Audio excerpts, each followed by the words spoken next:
இப்போ அடுத்தது நான் ராகுல் ஃப்ரீயாக விடுங்க, கரெக்டாக வைங்க. ஃப்ரீயாக விடுங்க, இப்போ நான் பேச போகிறேன், நோண்ட வேணாம், விடுங்க.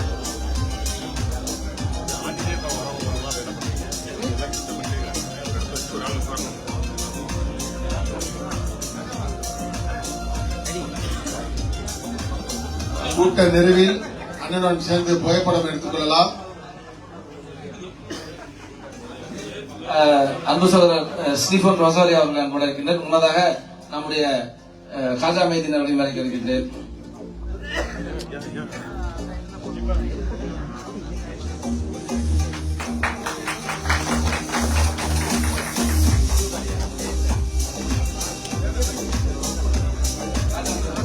பொறியாளர் காஜா மைதீன், நன்றி. சகோதரர் சஹீன் அவர்களை மேடை கேட்டுக்கிட்டேன். சஹீன் சாதிக் அவர்களை,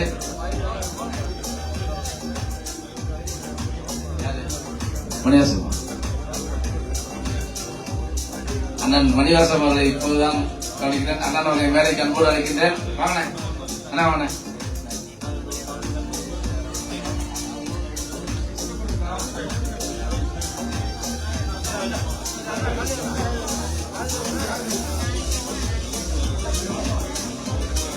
சரவணன் அவர்கள் அன்போடு அழைக்கின்றேன். சரவணன்,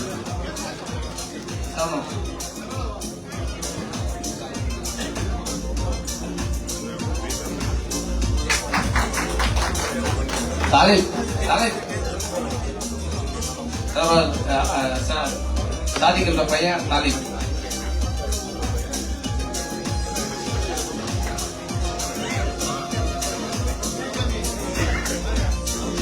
வெள்ளிசாமி, முனியசாமி,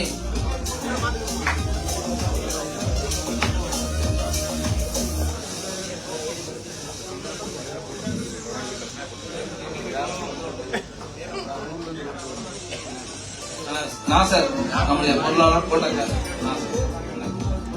குவைத் போன்ற மறுமலர்ச்சி திராவிட முன்னேற்ற கழகத்துடைய பொறுப்பாளர் அண்ணன் மணிவாசகமும் பொறியாளர் மணிவாசகம் அவர்கள்.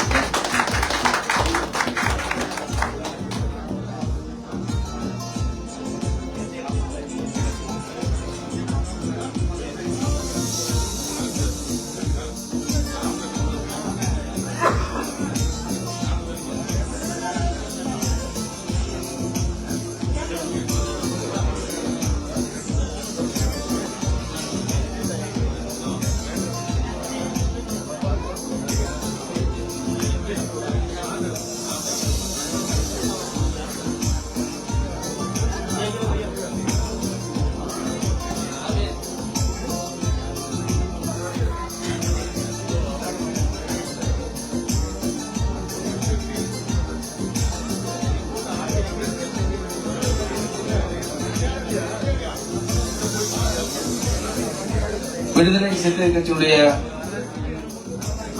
அண்ணன் மகிழன் செல்லத்துறை அவருடைய அன்போடு அழைக்கின்றோம். வருகிறவர் என்ற வரவேற்கின்றோம்.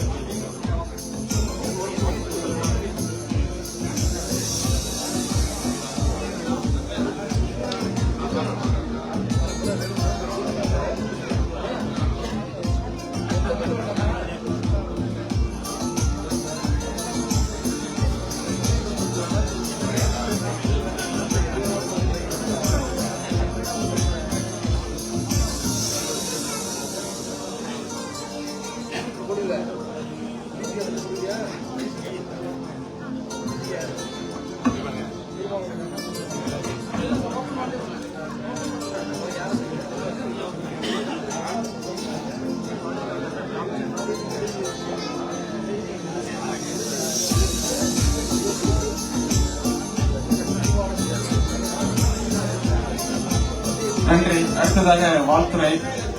இந்த விழாவில் முதுகெலும்பாக செயல்பட்ட நமது ராஜா முகமதின் மகனார் நபில் அவர்களை சிறப்புரை வழங்க அழைக்கிறேன். திராவிட முன்னேற்ற கழக அயலக அணி மாணவர் அணி செயலாளர், உங்கள் வாழ்த்து. வணக்கம், அஸ்ஸலாமு அலைக்கும். ஆக்சுவலி நான் வந்து நிறைய பேச வரேன், சின்னதாக கொஞ்சம் கம்மியாக தான் பேசுறது. ஒரு 4 விஷயம் மட்டும் நான் சொல்ல விரும்பப்படுறேன். என்னன்னா வந்து கட்சி வந்து எப்படி ஒருத்தவங்க பாக்குது, அவங்க எப்படி செயல்படுது, அவங்க விஷயத்தை எப்படி கேட்குது அப்படிங்கறத மட்டும் இங்க நான் தெரிவிக்கணும்னு நினைக்கிறேன். அதாவது 2019 வந்து உதயாநாட்டை வந்து ஜூம் மீட்டிங்ல பேசுறதுக்கு ஒரு சான்ஸ் கிடைச்சது. அப்போ ஒரு 4 விஷயம் நான் சொல்லியிருந்தேன். என்னன்னா வந்து கலைஞர் ஐயாவோடது வந்து நம்ம ஹாலோகிராம் விஷயமா வந்து போடணும், ஹாலோகிராம்ல வந்து அவங்க யூஸ் பண்ணணும். ஸோ அவங்க விஷுவல்ஸ் அந்த மாதிரி பார்த்தா கட்சிக்கு, திமுகக்கு, மாநாட்டுக்கோ இல்ல வெளியில போய் பாக்குறவங்களுக்கும் அவங்களுக்கு எப்படி இருக்குன்னு பாக்கணும் அப்படின்னு. ஸோ அதே இது வந்து இப்ப திமுக மாநாட்டிலே அந்த ஹாலோகிராம் யூஸ் பண்ணியிருக்காங்க. அதெல்லாம் நிறைய தமிழ்நாடு முழுவதுல வந்து ஒரு மியூசியம்ஸா நிறைய மியூசியம்ஸ்லயும் ஹாலோகிராம் யூஸ் பண்ணி பண்ணிருக்காங்க. அது மட்டும் இல்லாமல் 2020 வந்து நம்ம ஒயிட் டிஷர்ட்ஸ்ல தான் டிஎம்கே ஃபுல்லா எல்லாமே பண்ணிட்டு இருந்தாங்க. ஸோ ஒயிட் டிஷர்ட் வந்து யங்ஸ்டர்ஸ் அட்ராக்ட் பண்ண முடியாது, நம்ம கலர்ஸா மாத்தணும் அப்படின்னு சொல்லி ஒரு ஐடியா சொல்லப்போ அப்பதான் ஹிந்தி தெரியாது போடா அப்படிங்கிறது ஃபர்ஸ்ட் டைம் வந்து ரெட் கலரா சேஞ்ச் ஆச்சு. ஸோ இந்த மாதிரி ஒரு சில விஷயங்கள் நம்ம வந்து அப்பப்ப சொல்றது வந்து அவங்க அந்த டைம்லயே செயல்படுத்துறது இல்ல. அதுல வந்து எப்ப எது யூஸ்ஃபுல்லா இருக்குன்னு பார்த்துட்டு அதை லேட்டரா பண்றாங்க. சோ அந்த இன்ட்ரெஸ்ட் மூலமா நம்ம சொல்றதுக்கான ஒரு ரெஸ்பான்ஸ் இருக்குன்னு தெரிஞ்சது. நம்ம அந்த ரெஸ்பான்ஸ்க்கு வந்து அப்ரிஷியேட் பண்ணி இந்த இடத்துல நான் தேங்க்யூ சொல்லிக்கிறேன். ஆனா ராஜா நான் சொல்லியிருந்தேன் ஒரு இடத்துல வந்து உதயானாவும் அன்பிலனாவும் என்ன சொன்னாலும் அதை செய்வோம் அப்படின்ட்டு. அதே தான் நானும் சொல்றேன், உதயானாவும் அன்பிலனாவும் என்ன சொன்னாலும் அதை நாங்க இங்க செய்வோம் அப்படின்ட்டு. அது அண்ணா, பெரியார், முத்தமிழ், கலைஞர் வழியில வந்த தளபதியார் மற்றும் அதுக்கு உண்ணான் உதயநிதி ஸ்டாலின் அவர்களின் வழியில் இன்னைக்கும் செய்கிறோம். அது அண்ணன் அன்பிலாரின் வழியில் இருப்போம் என்று கூறிக்கொண்டு நன்றி பதிவு வருகிறேன். நன்றி. சாரி, முக்கியமான ஒரு செய்தியை நான் சொல்ல மறந்துட்டேன். காரணம் இவ்வளவு பேசினேன், நேரத்தினுடைய சீக்கிரம் போயிட்டேன். உண்மையிலேயே என் கண் கூட பார்த்தேன். இந்த நிகழ்ச்சிக்காக இரவு பகல் பாராம உழைச்சேன். அதாவது பழைக்க வந்த இடத்துல உழைச்ச நேரம் போக களைச்சி வராம இந்த அமைப்பை நெஞ்சில சுமந்துக்கிட்டு இரவு பகலா உழைச்ச என்னுடைய இனிய நண்பர் ராஜாவுக்கும் நபீருக்கும் நான் நன்றி சொல்றேன். சரிங்களா? இல்லைன்னா நான் உண்மையிலே நான் என்ன பேசினேங்கிறத விட இந்த நன்றி சொல்லலைன்னா நான் ஏதோ வந்து நான் வந்து ஒரு நன்றி கேட்ட தனமா போயிடுவேன். காரணம் என்ன கேட்டீங்கன்னா, அவங்க உழைச்ச உழைப்புங்களே, அதை நான் சென்ற கூட்டத்தில் கூட நான் பதிவு பண்ணியிருந்தேன். அதாவது என்னன்னு கேட்டீங்கன்னா, ஒரு கடுமையான இந்த கட்சின்னா ஒரு வெறித்தனமா உழைக்கக்கூடிய ஒரு மனிதர்கள், அதாவது அத்தாவும் பிள்ளையும்.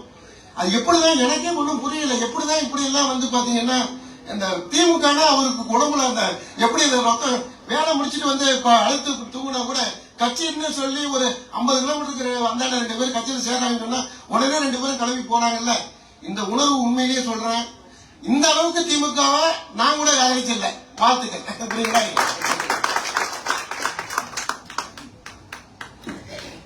ஆக்சுவலி டிஎம்கே ரைட்ஸ் வந்து அண்ணன் ஊர்ல பண்ணியிருந்தாங்க. அதை தொடர்ந்து நாங்க குவைத்தில பண்ணியிருந்தோம். அதோட வீடியோஸ் பார்த்திருப்பீங்க. சோ அதே பைக் ரைடை வந்து நாளைக்கு சால்மியா கார்டன்ல வந்து 25 பைக்கர்ஸ் வச்சு மறுபடியும் ஸ்டார்ட் பண்ணி பாலிவுட் ரெஸ்டாரண்ட்ல முடிக்கிறதா இருக்கும். சோ அந்த நிகழ்ச்சியிலையும் வாழ்க்கை எல்லாம் தரணும்னு கேட்டுக்கிட்டு தேங்க்யூ சொல்லிக்கிறேன். நன்றி. காலை 7:30 முதல் தொடங்கி 7:30க்கு தொடங்கி காலை 9 மணி வரை நிறைவு பெறும் என்று அறிவிக்கப்படுகிறது. சால்மியா இடம் ஸ்டார் பாக்ஸ். மறக்காமல் அனைவரும் கலந்து கொள்ளுமாறு அன்புடன் கேட்டுக்கொள்கிறோம். இந்த விழாவை வெற்றி பெற செய்யுமாறு கேட்டுக்கொள்கிறோம்.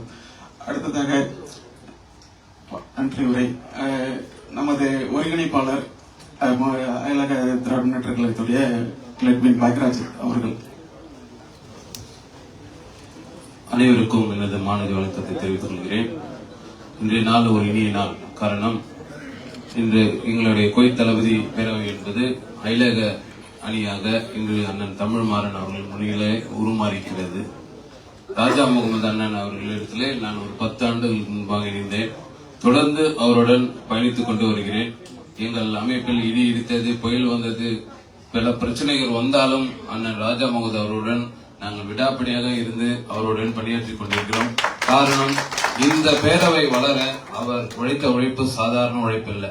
உழைப்பை குவைத்தில் யார் என்று கேட்டால் அது நமது ராஜா முகமது அண்ணன் தான். அப்படிப்பட்ட உழைப்பு இந்த அண்ணன் ராஜா தமிழ்மாறன் முன்னிலையிலே நாங்கள் தெரிவிப்பது என்னவென்றால், எங்களுடைய குவைத் தமிழ் தளபதி பேரவை இந்த குவைத்திலே எண்ணற்ற பல நல்ல சேவைகளை செய்திருக்கிறது. குறிப்பாக மருத்துவ சேவைகளை எங்கள் தளபதி பேரவை செய்தது போல யாரும் செய்ததில்லை. இதை இங்க இருக்கிற தமிழ் அமைப்பு அனைவரும் ஒத்துக்கொள்வார்கள். எங்களுடைய உழைப்பு எதற்காக என்று கேட்டால், இந்த குவைத் தளபதி பேரவையின் அந்த பேரவையின் மீது நம்முடைய கழக தலைவரும் நமது கழகமும் எங்களுடைய பேரவை அங்கீகரிக்க வேண்டும் என்ற ஒரே நோக்கத்தில் தான் நாங்கள் இந்த ஊரில் வைத்துக் கொண்டிருக்கிறோம். அதற்கான இந்த கூட்டம் ஒரு முன்னோட்ட கூட்டமாக நாங்கள் கருதுகிறோம். மீண்டும் இந்த நிகழ்ச்சி மிக வெற்றி பெற காரணமாக இருந்த அன்பு தம்பி நபில் அவர்களை மனதார பாராட்டுகிறோம். எங்களுடைய நிர்வாகிகள், குறிப்பாக ஒருங்கிணைப்பாளர், பொருளாளர் அனைவரின் சார்பிலே தம்பி நபில் அவர்களுக்கு இந்த பொன்னாடையை அண்ணன் ராஜ தமிழ்மாறன் அவர்கள் அளிக்குமாறு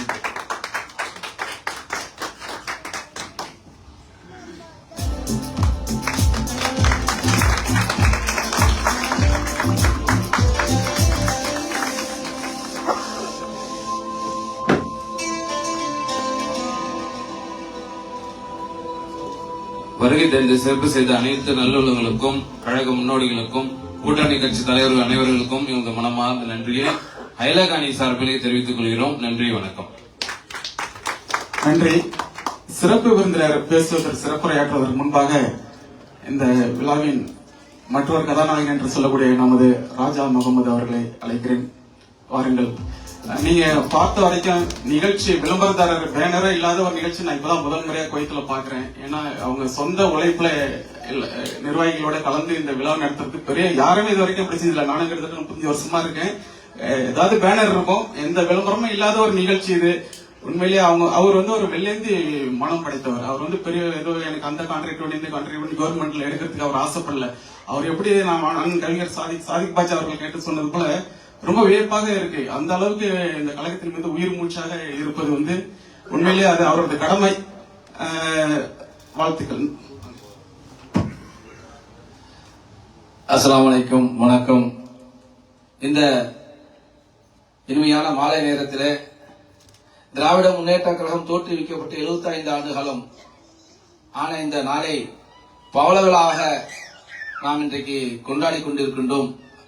அத்தோடு சேர்த்து திராவிட முன்னேற்ற கழகத்தினுடைய இளைஞரணி செயலாளரும் கழகத்தினுடைய எதிர்காலமும் எங்கள் சின்னவர் உதயநிதி ஸ்டாலின் அவர்களுக்கு துணை முதல்வர் என்ற அந்த மாபெரும் பொறுப்பை வழங்கி இன்றைக்கு ஒரு செயல்பாடை செய்து கொண்டிருக்கின்றார்கள். அதற்கு எங்களுடைய தமிழ்நாட்டின் முதல்வர், தமிழகத்தின் முதல்வர், நம்முடைய கழகத்தின் தலைவர் தளபதியார் அவர்கள், நம் கழகத்தின் தலைவர் தளபதியார் அவர்களுக்கு நன்றி பாராட்டும் விழாவாக இந்த நிகழ்வை ஏற்பாடு செய்திருக்கின்றோம். நாங்கள் இந்த நிகழ்வை இப்படி ஒரு சிறிய அரங்கத்தில் நடத்துவதாக இல்லை. 2000 பேர் கூடிய ஒரு மாபெரும் விளையாட்டு அரங்கில் தான் நடத்துவதாக இருந்தோம். அதற்கென்று நாங்கள் பெரும் முயற்சி எடுத்து வந்தோம். நான் சம்சு சொன்னது போல அந்த நிகழ்ச்சிக்கு எங்களால கை காசு போட்டு செய்ய முடியாது, ஸ்பான்சர் வச்சு தான் செய்ய முடியும். அதுக்கும் நாங்க அந்த ஸ்பான்சர் கிட்ட காசா வாங்காம அவங்க இருக்க பொருளா வாங்கி தான் செய்யணும்னு ஒரு முடிவு பண்ணி அதை கொண்டு ஒரு மாபெரும் மாரத்தானையும் தொடர்ந்து அன்று இரவு கலந்து கொண்டவர்களுக்கு விருதுகளையும் வழங்கி கௌரவப்படுத்த வேண்டும் என்று இன்றைக்கு குவைத்தில் இருக்கின்ற பெரும் தொழிலதிபர்கள் அண்ணன் டிவிஎஸ் ஹைதர் அவர்களையும் அண்ணன் அபுபக்கர் சித்தித் அவர்களையும் தொடர்பு கொண்டு கேட்டபோது, உங்களுக்கு நாங்கள் உதவி செய்கின்றோம், நாங்கள் கேட்டோம் பொருளாக எங்களுக்கு வேண்டாம், நாங்கள் செய்கின்ற வேலைகளுக்கு பணமாக இல்லாமல் பொருளாக, அதாவது என்ன உங்களால முடியும் அப்படி செய்யுங்க, வண்டி கொடுக்கணும்னா வண்டி கொடுங்க, சாப்பாடு கொடுக்கணும்னா சாப்பாடு கொடுங்க, கடையை செய்யணும்னா அதுக்குண்டான காசு கொடுத்துருங்க, காசா எங்க கிட்ட வேண்டாம் அப்படின்னு சொல்லிட்டோம். அது மட்டும் இல்லாமல் 10-13 ஆண்டு காலமாக திராவிட முன்னேற்ற கழகம் போய் தளபதி பேரவை என்ற அமைப்பை நாங்கள் சந்தா வசூல் செய்யாமல் நடத்தி இருக்கின்றோம். அதற்கு இங்கு இருக்கின்ற என்னுடைய சகோதரர்கள் கல்ஸ்பிக் மற்றும் மீனா அப்துல்லா பயிர் அமைந்திருக்கிற சகோதரரை சாட்சியாக நான் இந்த இடத்திலே சொல்லிக் கொள்கின்றேன். எந்த நிகழ்வானாலும் அவர்களை வரவழைத்து அவர்களுக்கு விருந்தோம்பல் செய்து அதற்கு மட்டும்தான் செலவை தவிர மற்றபடி இங்கு எந்த செலவும் எங்களுக்கு கிடையாது. இந்த கூட மாத்தி மாத்தி நாங்க போட்டுக்கிட்டோம். இப்பதான் புதுசா நாங்க பேனர் செஞ்சிருக்கோம். 10 வருஷத்துக்கு முன்னாடி அடிச்ச பேனர் தான் இந்த 10 வருஷமா நாங்க யூஸ் பண்ணிட்டு இருந்தோம். இப்பதான் இந்த புது பேனர் வச்சிருக்கோம். அந்த பேனர் வந்த நேரம் இந்த பேனர் எங்களை மாற்ற சொல்லி விட்டது. நிச்சயமாக மாற்றம் என்பது நமக்கு தேவை. திராவிட முன்னேற்ற கழகம் என்பது குவைத்திலே ஒரு சிறு அமைப்பு அல்ல, ஆயிரக்கணக்கான தொண்டர்களை கொண்ட அமைப்பு. நிறைய இடங்களில் இருக்கின்றார்கள். அவர்கள் எல்லாம் ஒருங்கிணைக்க வேண்டும். ஒருங்கிணைத்து ஒரு 5000-10,000 உறுப்பினர் கொண்ட அமைப்பாக நாம் முன்னெடுக்க வேண்டும் என்பது எங்களது இலக்கு. அப்படிப்பட்ட ஒரு முயற்சியில் தொடர்ந்து அயலக திராவிட முன்னேற்ற கழகம் செயல்படும் என்று இந்த நேரத்தில் தெரிவித்துக் கொண்டு, என் பையனை பத்தி நான் சொல்ல என்னன்னு கேட்டீங்கன்னு சொன்னா, அவருக்கு இந்த அரசியல் இன்ட்ரெஸ்ட் இல்ல. அவரு விஜய் ரசிகர், அவருக்கு விஜய்னா ரொம்ப பிடிக்கும். ஆனா இந்த கொரோனா ஆரம்பிக்கிறதுக்கு முன்னாடி நான் அவனை குவைத்து கொண்டுட்டு வந்தேன். அங்க இருந்தா பிரச்சனைன்னு சொல்லிட்டு விசா முடிவு போது உள்ள கொண்டு வந்தோம். கொண்டுட்டு வந்தவனே அப்ப தலைவர் தளபதியார் அவர்கள் வந்து ஜூம் காணொலி மீட்டிங் நடத்தினார். அப்போ மீட்டிங் நடத்த முடியாதனால ஜூம் மூலியமா தான் எல்லாமே காணொலி மாவட்ட மாநாடு மாதிரி நடத்திட்டு இருந்துச்சு. அப்ப நாங்களும் ஜூம் மீட்டிங் நடத்தி ஏறக்குறைய 250 ஜூம் காணொலி கூட்டங்களை நடத்தி இருக்கின்றோம் தளபதி துறை சார்பாக. அது குவைத்தை மட்டுமல்லாமல் குவைத்தை தலைமையாக கொண்டு Abu Dhabi, Saudi Arabia, Malaysia, Brunei போன்ற 5 நாடுகளை ஒருங்கிணைத்து நாங்கள் வாரந்தோறும், மாசந்தோறும் இல்ல, வாரந்தோறும் ஒவ்வொரு வெள்ளிக்கிழமையும் இந்த நிகழ்ச்சி நடந்தது. கொரோனா காலத்திலே ஒரு 60 நாட்கள் 40 நாட்கள் கர்ஃபியூ போட்டிருந்தாங்க. அந்த நாள் எங்களுக்கு ரொம்ப பயனுள்ள நாளா இருந்துச்சு. அப்ப நபில கொண்டாந்து உட்கார வச்சு ஆர்வம் ஊட்டிட்டேன். அந்த நேரத்துல நிறைய வீடியோஸ் எல்லாம் செஞ்சு கொடுத்தாப்புல நபில, கொஞ்சம் ஆர்வம் வந்துருச்சு. சோ எனக்கு என்னன்னு கேட்டீங்கன்னு சொன்னா, இதனால பெரிய ஆகும்னா நமக்கு தெரியாது. ஆனா பொது சமவெளியில வந்து பயணிக்கணும், 4 நண்பர்களோட பழகணும். எந்த ஒரு பிரச்சனையாலும் நட்பு மூலியமா தான் தீர்வு காண முடியும். அப்படிதான் நம்ம இங்க இருக்கிற எல்லா அரசியல் தலைவரும் நான் பழக வைக்கிறேன். கொண்டு போய் அங்கிள் அன்பரசன், அங்கிள் ஜபர்லா கான் அப்படின்னு சொல்லி ஏந்திரி கை கொடு, சலாம் சொல்லு அப்படின்னு நான் பழக வைக்கிறேன். அவரை நான் அரசியலுக்கு கொண்டுட்டு வரல, எல்லோரையும் ஒரு சமுதாயத்துக்கு நல்ல மனிதனாக வர வேண்டும், அனைத்து மக்களும் நல்லா பழகணும் அப்படிங்கறத அவரை கொண்டாந்தேன். ஆனா அண்ணன் சகோதரர் ராஜா தமிழ்மாறன் அவர்கள் ஒரு பெரிய வாய்ப்பை உருவாக்கி கொடுத்தார் பைக் ரைடர்ஸ் மூலம். அந்த பைக் ரைடர்ஸ் நடத்தும் போது எனக்கு பயம், வேண்டாம் இதெல்லாம் செய்ய வேண்டாம், கொடியெல்லாம் கட்டிட்டு எப்படி போறது அப்படின்னு. அந்த பேனர் அப்பதான் முத அடிச்சுட்டு வந்த ஊர்ல இருந்து.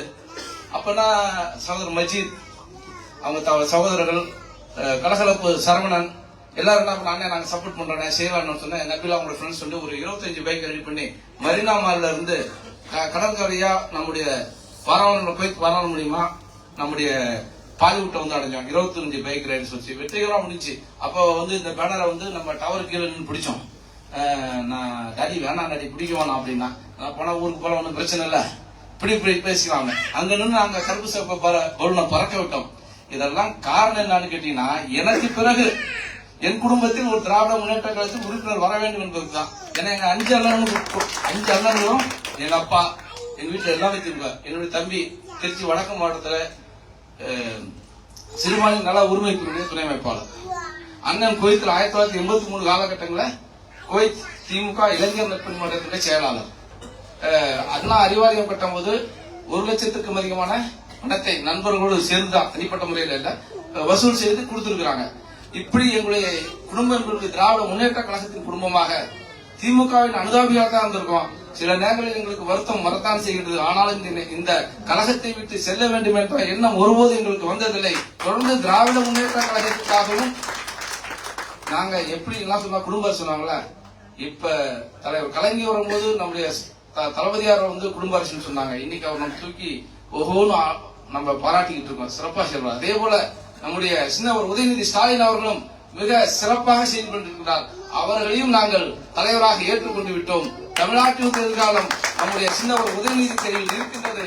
அவர் இன்று போல் என்றும் பல்லாண்டு பல 100 ஆண்டு வாழ வேண்டும் என்று கூறிக்கொண்டு இந்த நேரத்தில் சிறிய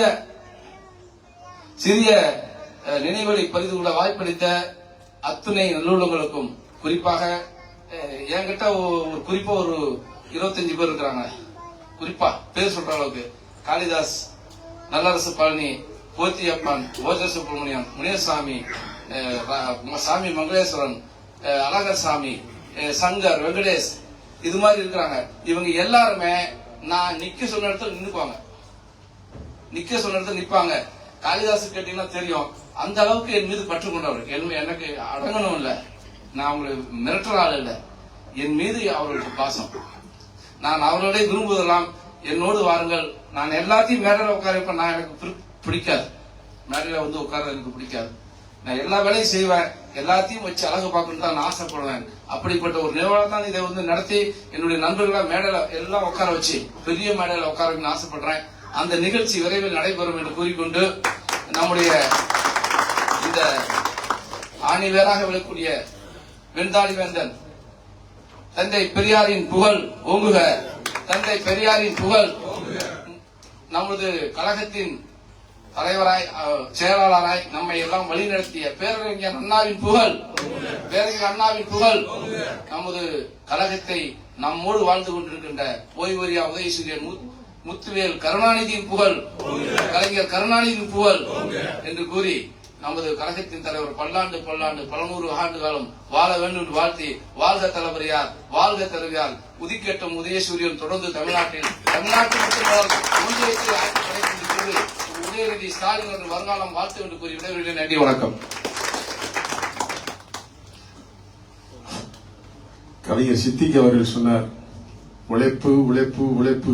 24 மணி நேரத்துல கிட்டத்தட்ட 8 மணி நேரம் டியூட்டி போக மற்ற நேரமெல்லாம் கட்சிக்காகவும் கழகத்துக்காகவும் உழைத்துக் கொண்டிருக்கிற ராஜாமோகனுக்கும் நபீல் அவர்களுக்கும் அவங்க சோர்ந்து இருக்கையில பூராமே எங்க அக்கா அவர்களுக்கு ஒரு ஊக்கத்தை கொடுத்து எங்க அக்கா அவர்களுக்கு எங்க அக்கா ஒரு குடும்ப அரசியல்ல எங்க அக்கா அவங்க எடுத்துக்க எங்க ராஜாமோகன் வீட்டுக்காரங்க சொல்லலாம், எங்க அக்கா என் கூட பிறந்த அக்கா அப்படின்னு தான் நான் நினைச்சுக்கிட்டு இருக்கேன். எங்க அக்கா அவங்க 2 பேர்த்தையும் அவ்வளவு ஊக்குவிச்சுட்டு இருக்காங்க. சிறந்த கரவச ஒரு 5 நிமிஷமா கட்டுங்க எங்க அக்காவுக்காக, எங்க அக்காவுக்காக சிறந்த கரவசம்.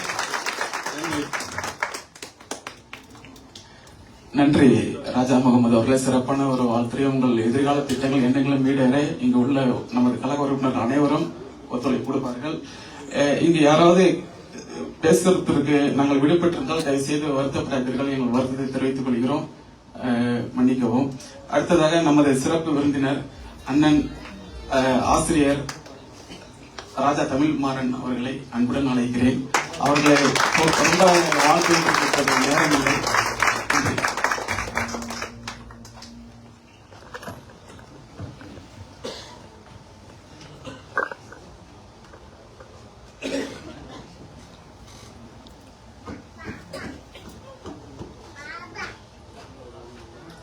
இங்கு வந்திருக்கக்கூடிய எவரும்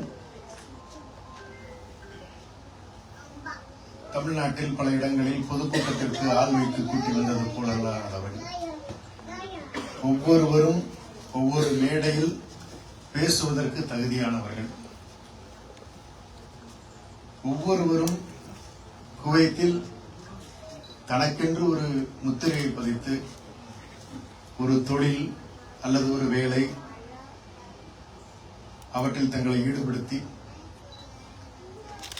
தங்களுடைய எதிர்கால சந்ததியினருடைய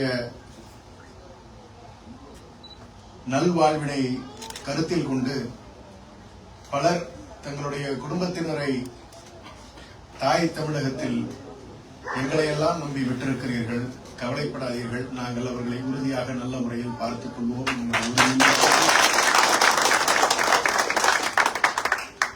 அங்கிருந்து பிழைப்புக்காக வந்ததாக எண்ணியிருந்தாலுமே கூட பலவிதமான வரலாற்று பதிவுகளை சொன்னால் தமிழகம் என்பது நமக்கு தாய் வீடாக இருந்திருந்தாலுமே கூட உலகம் முழுவதும் எங்கு சென்றாலும் தமிழனுக்கு சிறப்புண்டு. யாதும் ஊரே யாவரும் கேளீர் என்று உலகத்தில் எந்த இடத்துக்கு போனாலும் அங்குள்ள மக்களோடு இணைந்து வாழுகின்ற வழக்கமும் சமூக நல்லிணக்கத்தோடு வாழுகின்ற பழக்கமும் எங்கு சென்றாலும் பெருமதிப்போடு தமிழன் வாழ்வான் என்பதனை சிறப்பாக எடுத்து காட்டியிருக்கக்கூடிய குவைத் வாழ் தமிழ் மக்களுக்கு என்னுடைய மனமார்ந்த வணக்கத்தினை முதலில் தெரிவித்துக் கொள்ள விரும்புகிறேன்.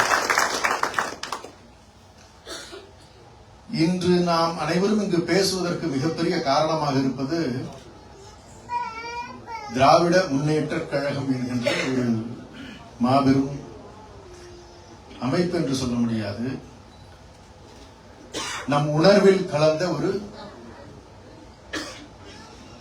இனத்தின் உணர்வு. எப்படி இதனை வார்த்தைகளால் விவரிக்க முடியாது என்று சொன்னால், ஒரு தாய்க்கும் மகனுக்குமான உறவினை வேறு எந்த உறவோடும் நாம் ஒப்பிட முடியாது. அந்த வயிற்றிலிருந்து தான் நாம் அனைவரும் பிறந்திருக்கிறோம். அப்படிப்பட்ட உன்னதமான ஒரு இடம் நம்முடைய தமிழ்நாடு என்று நாம் கருதி இருக்கின்ற வேளையிலே, அந்த தமிழ்நாட்டில் கடும் போராட்டத்துக்கிடையே சுமார் 2000 ஆண்டுகளாக ஆரியர்களினுடைய பல்வேறு விதமான தாக்குதல்களை எதிர்கொண்டு மீண்டும் திராவிட முன்னேற்ற கழகம் எழாது என்று சொன்ன நிலையில் நம்மை எல்லாம் மீண்டும் காக்கின்றவராக நம்முடைய கழகத்தினுடைய தலைவர் முத்துவேல் கருணாநிதி ஸ்டாலின் ஐயா அவர்களுடைய திசையை நோக்கி வணங்கி என்னுடைய உரையை துவங்குகிறேன்.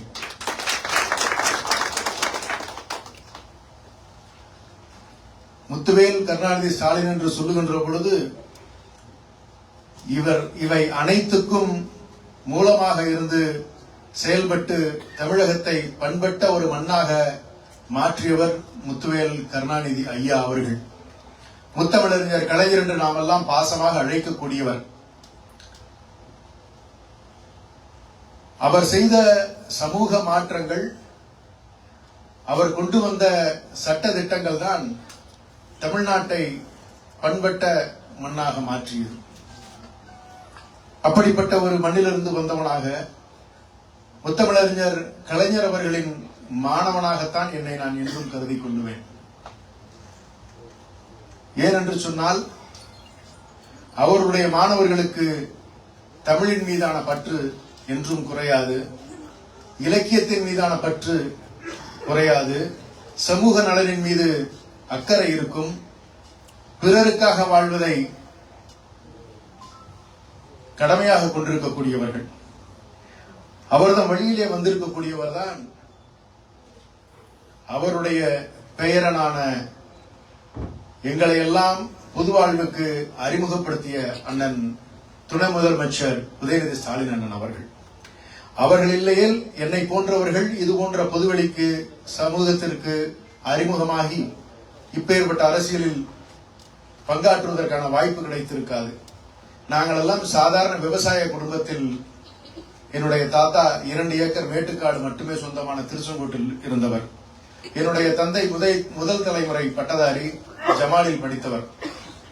நட்பு ரீதியாக பழக்கமானவர்கள் பின்னால் எங்களை போன்றவர்களை இது போன்ற செயல்பாட்டுக்கு அழைத்த பொழுது மற்ற வேலைகளை எல்லாம் விட்டுவிட்டு முழு நேர அர்ப்பணிப்போடு இந்த பணிக்கு எங்களை அர்ப்பணித்துக் கொண்டோம். அவருக்கு இந்த நேரத்தில் மிகப்பெரிய நன்றியை தெரிவித்துக் கொள்ளுகிறோம்.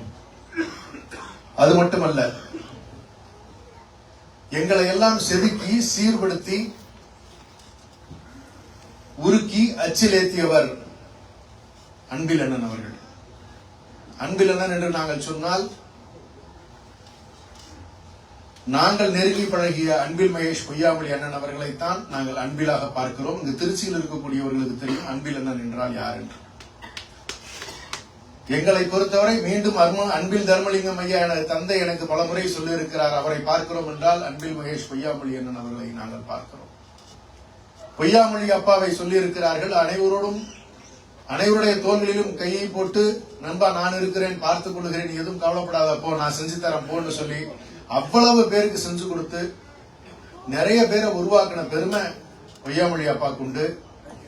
அந்த அன்பில் அண்ணனுடைய அரவணைப்பும் எங்களை ஒரு அண்ணன் தச்சர் அண்ணன் சொன்னாங்க, பெருமையா சொல்றேன், இவ்வளவு அழகா வடிவமைச்சிருக்காங்க, அது போல இன்னைக்கு நாங்க நிக்கிறோம்னு சொல்லி சொன்னா அதுக்கு முழுக்க முழுக்க காரணம் அந்த அன்பில் அண்ணன் தான். அவருக்கு ஒரு மிகப்பெரிய நன்றியை தெரிவித்துக் கொள்கிறேன். இப்படிப்பட்டதொரு உன்னதமான ஆட்சியில் அயலக வாழ் தமிழர்களுக்காக அவர்களின் மீது அக்கறை கொண்டு ஒரு தனி அமைச்சரவையை உருவாக்கி அதற்கு இன்று பொறுப்பில் இருக்கக்கூடிய அண்ணன் ஆவடி நாசர் அண்ணன் அவர்களுக்கு என்னோட நெருங்கிய நண்பராக அவருடைய மகன் இருக்கிறார். அவரும் பழகுதற்கினியவர். அண்ணன் அவர்கள் ஒரு சில கருத்துக்களை சொன்னார்கள். அதை மனுவாக எழுதி நேரில் செலவு செய்து கூட வர வேண்டாம், வாட்ஸ்அப்பில் அனுப்புங்கள், அமைச்சரிடம் ஒப்பித்து விட்டு அமைச்சரிடம் கையில் கொடுத்து விட்டு உங்களுக்கு அந்த பணத்தையும் அனுப்பி வைக்கிறேன் என்ற உத்தரவாதத்தை இந்த கண்டத்தில் தெரிவித்துக் கொள்ள விரும்புகிறேன். இப்படிப்பட்ட ஒரு அணியினை உருவாக்கி அதற்கு எம் அப்துல்லா அவர்களை செயலாளராகவும் ஆக்கியிருக்கிறார் நம்முடைய இனியவர் சின்னவர் அவர்கள். அவருடைய உற்ற தோழனாக இருக்கக்கூடிய அப்துல்லா அவர்களுக்கு எனது மனமார்ந்த நன்றியை தெரிவித்துக் கொள்கிறேன். இவர்கள் அனைவருடைய ஒப்புதலின் பேரில் தான் இந்த நிகழ்விற்கு நான் கலந்து கொள்ள வந்திருக்கிறேன். திராவிட முன்னேற்ற கழகம் என்பது கிட்டத்தட்ட ஒரு அரசு செயல்படுவதற்கு நிகரான ஒரு அமைப்பு. எப்படி மாவட்ட செயலாளர்னு சொல்லி சொன்னா அன்பிலையா ஒரு இடத்துல சொன்னா இந்த பதிவு பண்ணணும். ஒரு கோர்ட்ல டிஸ்ட்ரிக்ட் ஜட்ஜி கேட்கிறாரு, மாவட்ட செயலாளர்னா யார் அப்படின்னு கேட்கிறாரு. Who is he? It is like the collector for the district அப்படின்னாரு. மேடையில ஏறி கூண்டில் ஏறி அந்த ஒரு கம்பீரம் திராவிட முன்னேற்ற கழகத்தினருக்கு எப்போதுமே இருக்கும். அதுபோல ஒரு உன்னதமான ஒரு அமைப்பு தான் இந்த திராவிட முன்னேற்ற கழகம். உலகத்தில் இருக்கக்கூடிய தமிழர்கள் பல்வேறு இடங்களில் இருந்தாலுமே கூட பல்வேறு பெயர்களில் செயல்பட்டு வந்தார்கள். தளபதி பேரவைன்னு இருக்கும், கலைஞர் பேரவைன்னு இருக்கும், அண்ணாவை விரும்பியவர்கள் ஒரு அமைப்பு நடத்தியிருப்பாங்க. பல்வேறு அமைப்புகள் இருந்தாலுமே கூட அயலகணி என்று வருகின்ற பொழுது ஒரே குடையின் கீழ் செயல்பட வேண்டும் என்றது கழக தலைவரினுடைய விருப்பம். அந்த விருப்பத்தை சொன்ன பொழுது விருப்பத்தோடு நிறைவேற்றி தந்த பாசமிகு அண்ணன் மேட்டுப்பட்டி ராஜா அவர்களுக்கு எனது மனமார்ந்த நன்றி இந்த தருணத்தில் தெரிவித்துக் கொள்ள விரும்புகிறேன். நான் இதுவரைக்கும் அப்படி செஞ்சதே இல்லையேன்னாரு. இதுவரைக்கும் இருந்த அரசியல் சூழல் வேறு, இன்று நாம் அனைவரும் ஒன்று சேர வேண்டிய காலகட்டம் வந்துவிட்டது. சேர்ந்தால்தான் பல்வேறு நெருடல்களை எல்லாம் எதிர்கொள்ள முடியும். இந்த ஒற்றுமை தான் இனி நமக்கு தேவைப்படுகிறது. இந்த ஒற்றுமை ஏற்படக்கூடாது என்பதுதான் எதிராளிகளுடைய நோக்கமாக இருக்கிறது. அதற்கு நாம் எந்த விதத்திலும் இடம் கொடுத்து விடக்கூடாது என்று சொன்ன பொழுது மறுக்காமல் ஏற்றுக்கொண்டானே, அதை நீங்களே வந்து திறந்து வைங்கன்னு உங்க கையாளனாரு. அதையும் நான் ஏற்றுக்கொண்டேன். இத்தனைக்கும் ஒரு பெரும் பாலமாக இருந்தது பாசமிகு தம்பி நபில் அவர்கள். இந்த பைக் ராலி நடந்துட்டு இருக்கும்போது அடிக்கடி போன் பண்ணி தொந்தரவு பண்ணுவார். யாரா இந்த பையன் சும்மா கூப்பிட்டு தொந்தரவு பண்ணிட்டே இருக்கானே, பாட்டு பைக் ஓட்டுறாங்கலாம், அங்க போய் நடக்குமா பிழைப்பு, தப்பா எடுத்துக்க வேண்டாம், யதார்த்தமா நான் சொல்றேன். ஒரு தடவை வரும்போது, 2 தடவை வரும்போது அப்படி பேசணும். 3வது தடவை உறுதிப்பட பேசினார். 4வது முறை அண்ணா நான் கண்டிப்பா செஞ்சிருவேன், நீங்க நம்பி ஒரு வாய்ப்பை கொடுங்க அப்படிங்கும் பொழுது என்னால தலைவர்கிட்ட கேட்காம, இளைஞரணி செயலாளர்கிட்ட கேட்காம என்னால் அனுமதி வழங்க முடியாது. அவரிடம் கேட்டேன். அவரோட ப்ரொஃபைலை வெரிஃபை பண்ணோம். திமுக குடும்பத்தினுடைய மகன் இருந்துச்சு, நம்பி கொடுன்னாரு, கொடுத்தோம், செஞ்சுட்டாங்க. அதுதான் நிதர்சனமான உண்மை. திமுக காரங்களை நம்பி எதை வேணாலும் ஒப்படைக்கலாம், உறுதியா நல்லபடியா செய்வாங்கிறது ஆணித்தரமான பதிவு. அது மட்டுமல்ல, நம்முடைய பாசமிகு சகோதரர்கள் இந்நிகழ்வுக்கு பெரும் உதவியாக இருந்திருக்கக்கூடிய நம்முடைய சிதம்பரம் தியாகராஜன் அவர்களுக்கு எனது மனமார்ந்த நன்றியை தெரிவித்துக் கொள்கிறேன். வரவேற்புரை வழங்கிய எதுமலை பபாசா அண்ணன் அவர்களுக்கு, கவிஞர் அண்ணன் சம்சுதீன் அவர்களுக்கும், ராணிப்பேட்டை லட்வின் பாக்கியராஜன் அவர்களுக்கும், அண்ணன் மதுரை காளிதாஸ் அவர்களுக்கும், அண்ணன் புல்லட் ராமதாஸ் அவர்களுக்கும்,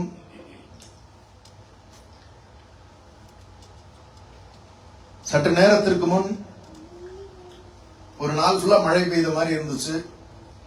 அந்த தமிழால் மழை போல் பெய்து நம்ம எல்லாம் குளிர்வித்த அண்ணன் அல்லாஹ் சாதிக் பாஷா அவர்களுக்கும்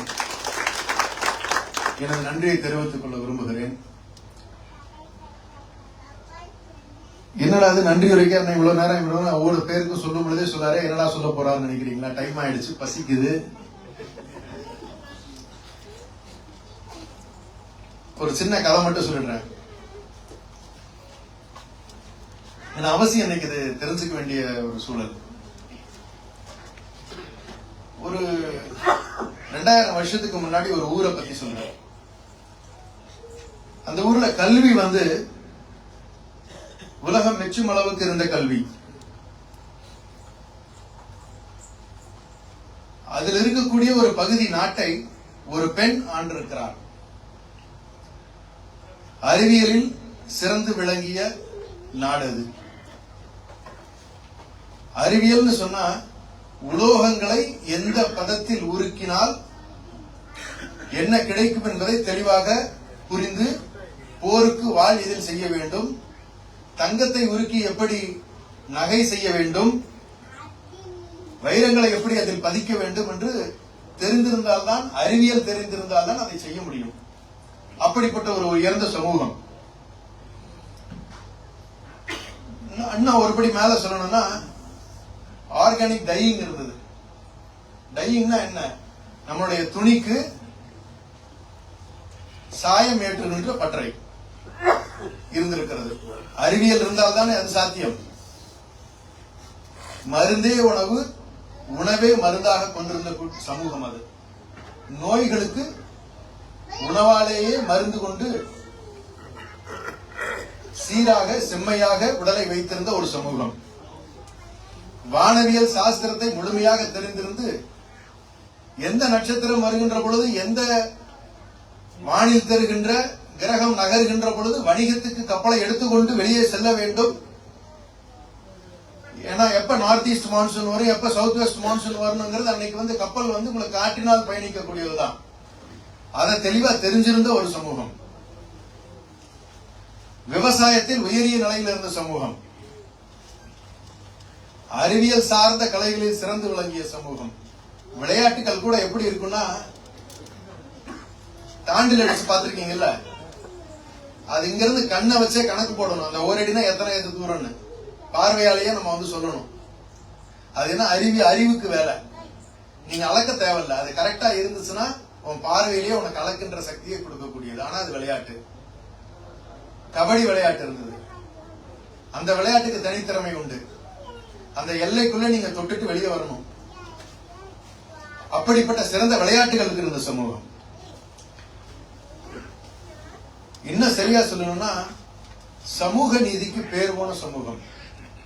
குடிகளால் அனைத்து தொழில்களும் சிறந்து விளங்கி எந்த ஒரு சூழலிலும் ஜாதி என்கின்ற வார்த்தை இல்லாமல் இருந்த ஒரு சமூகம்.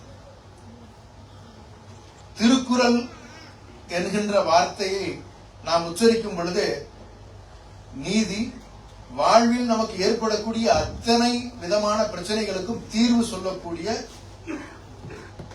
133 அதிகாரங்களை கொண்டது. இப்படிப்பட்ட ஒரு உயர்ந்த சமூகம் 2000 ஆண்டுகளுக்கு முன்னரே இருந்திருக்கிறது. இதை நீங்கள் நம்ப தயாராக இருக்கிறீர்களா? 100 வருஷம் 200 வருஷம் சொல்லலன்னு 2100 வருஷத்துக்கு முன்னாடி இந்த சமூகம் இப்படித்தான் இருந்தது. இதை எதன் மூலம் அறிந்து கொள்ளுகிறோம்? இலக்கியத்தின் மூலமாக. இந்த இலக்கியம் இல்லைன்னு சொல்லி இருந்தா இப்படி ஒரு சமூகம் இருந்த வெளிப்பாடுகளை நம்ம கொண்டு வந்திருக்க முடியுமா? வாய்ப்பு இருக்கா? இல்ல. அந்த இலக்கியங்களால் அகநானூரை தெரிந்து கொண்டோம். அகநூற்றால் என்ன தெரிந்து கொண்டோம்? கணவன் மனைவி என்று சொல்லப்படுகின்ற இருவர் அன்று காதலன் காதலியாக வழங்கப்பட்டனர். அவர்கள் இருவருக்குமான உணர்வுகளின் தொகுப்பினை விரசமில்லாமல் ஒரு இனம் கொண்டாடி இருக்கிறது என்று சொன்னால் அது நம்முடைய தமிழ் சமூகம் தான். உணர்ச்சிகளின் தொகுப்பாக பெண்ணுக்கும் சம உரிமை கொடுத்து பெண்களை போற்றிய ஒரு சமூகம் நம்முடைய தமிழ் சமூகமாக இருந்திருக்கிறது. புறநானூற்றில் நற்குணங்களை போற்றுகின்ற வழக்கத்தை கொண்டிருக்கக்கூடிய ஒரு மிகப்பெரிய சமூகமாக நாம் இருந்திருக்கிறோம். சிலப்பதிகாரத்தில் ஒரு சாதாரண பெண் கூட மன்னனை எதிர்த்து கேள்வி கேட்க முடியும் தவறு செய்தால் என்று இந்த உலகத்துக்கு பறைசாற்றிய சமூகம் என்று தமிழ். இப்படிப்பட்ட ஒரு பெருமை மிகு சமூகம். இந்த வரலாற்றை எல்லாம் 2000 ஆண்டுகளுக்கு முன்னரே கொண்டாடிய இந்த சமூகம் என்பதனை நாம் புரிந்து கொள்ள வேண்டும். அப்படிப்பட்ட சிறந்ததொரு சமூகம் தான் இந்த சமூகம். இதை எதையும் தெரிஞ்சுக்காம அறகுறையா படிச்சுட்டு மைக்க பிடிச்சா ஒவ்வொன்னு கத்துறதுக்கு ஒரு 4 பேர் இருக்காங்க. அவர்களுக்கெல்லாம் இது தெரியறதுக்கு வாய்ப்பு இல்லை. ஏன்னு கேட்டீங்கன்னா அவர்களுடைய நோக்கம் தமிழனை வீழ்த்த வேண்டும். இவ்வளவு சீர்கொண்ட ஒழுக்கமான ஒரு சமூகம் இந்தியாவில் இருப்பதனை அவர்கள் விரும்புவதில்லை. அதற்கு ஆள் பிடிக்கின்ற வேலையை ஆரியர்கள் தொடர்ந்து செய்து கொண்டிருக்கிறார்கள். 2000 ஆண்டுகளாக இழந்தவற்றை மீண்டும் பெறுவதற்கான முயற்சிகள் உருவாகிய இயக்கம் தான் திராவிடர் கழகமாக. இன்னும் 2-3 சிறப்புகளை சொல்லிடுறேன்.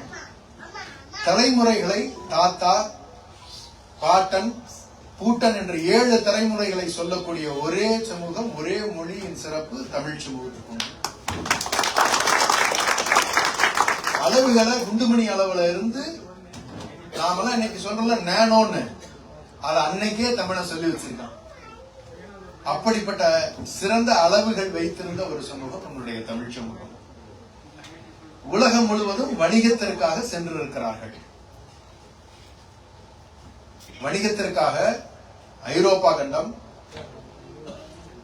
இங்க இருக்கக்கூடிய வளைகுடா நாடுகளின் தொடர்பு, ஆப்பிரிக்கா கண்டம், சீனா, இத்தனை இடங்களுக்கும் வணிகத்திற்காக சென்று இருக்கிறார்கள். நான் இப்ப இருக்கிறத பத்தி சொல்லலன்னா மீண்டும் அழைத்து சொல்ல 2000 வருஷத்துக்கு முன்னாடி. இதற்கான ஆதாரம் என்னன்னா, வாங்க நீங்க ஒரு முறை நீங்க அடுத்த முறை தமிழ்நாட்டுக்கு வருகின்ற பொழுது கீழடிக்கு சென்று பாருங்கள். நான் சொன்ன விஷயங்களில் பாதி நிலத்திலிருந்து எடுத்து மேலே வைத்து உங்களுக்கு காட்டப்பட்டிருக்கும். இதெல்லாம் இவனுங்க தெரிஞ்சுக்கிட்டாங்க. எப்படி தெரிஞ்சுக்கிட்டோம்? தமிழ் மொழிங்கிற அந்த மொழியை காப்பாத்தினதனால இலக்கியங்கள் மூலமா நம்மளுடைய வரலாற்றை நாம தெரிஞ்சுக்கிட்டோம். இந்த தமிழை ஏன் 50 வருடங்களுக்கு முன்னரே ஒழிக்கணும்னு சொல்லி திட்டம் போட்டாங்கிறது இப்ப நமக்கு புரியுதா? இந்த தமிழ் மொழி இருந்துச்சுதானே தானே இவன் அடையாளத்தை இவன் தெரிஞ்சுக்குவான். இந்த தமிழ் மொழி இருக்கக்கூடாது, பின்னால் இவர்கள் உரிமை கொண்டாடுவார்கள், இவர்கள் மீண்டும் எழுந்து வந்து விடுவார்கள், இந்த இனத்தை அழிக்கத்தான் நாம் 1900 ஆண்டுகளாக போராடி இருக்கிறோமே, இவர்கள் தலை திறந்து விடக்கூடாது என்று மீண்டும் ஒரு முறை அவர் எடுத்த முயற்சி எல்லாவற்றையும் தோற்கடித்தது ஜஸ்டிஸ் பார்ட்டியில் ஆரம்பிச்ச அண்ணன். இன்னைக்கு ஒரு நூல் கொடுத்தாங்க, எனக்கு ரொம்ப மகிழ்ச்சியா இருந்தது. அண்ணங்க கிளம்பிட்டாங்களா? சரி. மணிவாசகம் கொடுத்தாங்க. சித்தார்த்த திராவிட வேரும் விடுதிகளும் கொடுத்தீங்க.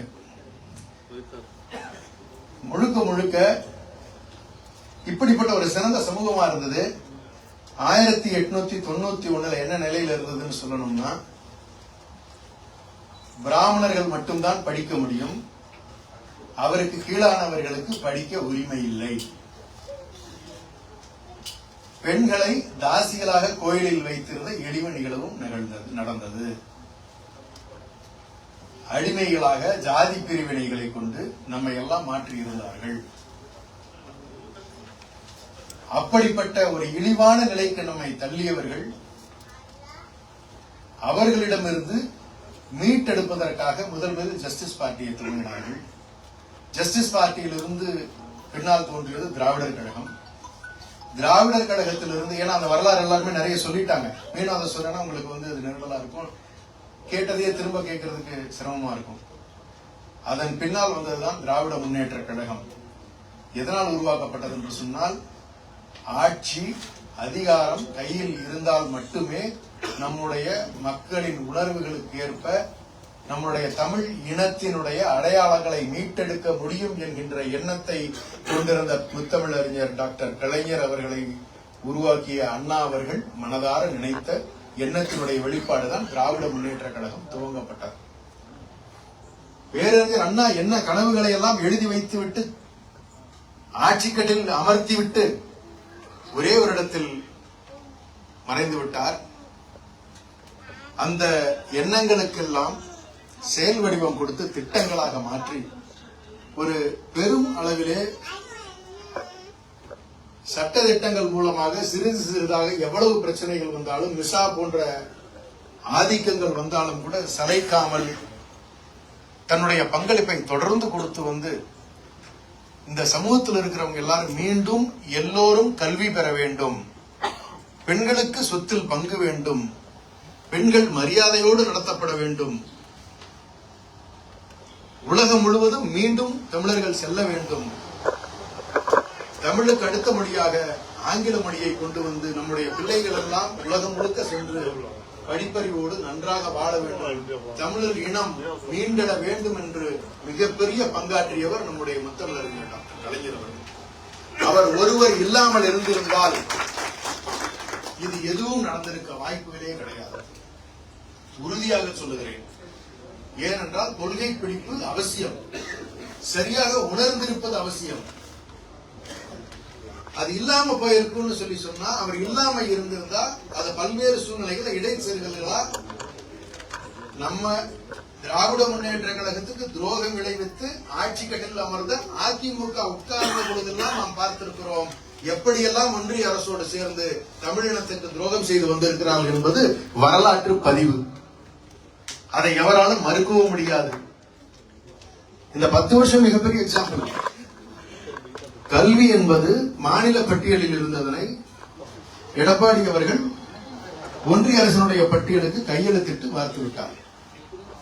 இன்று பணம் தர மாட்டேன் என்று சொல்லுகிறார்கள் ஒன்றிய அரசிலிருந்து.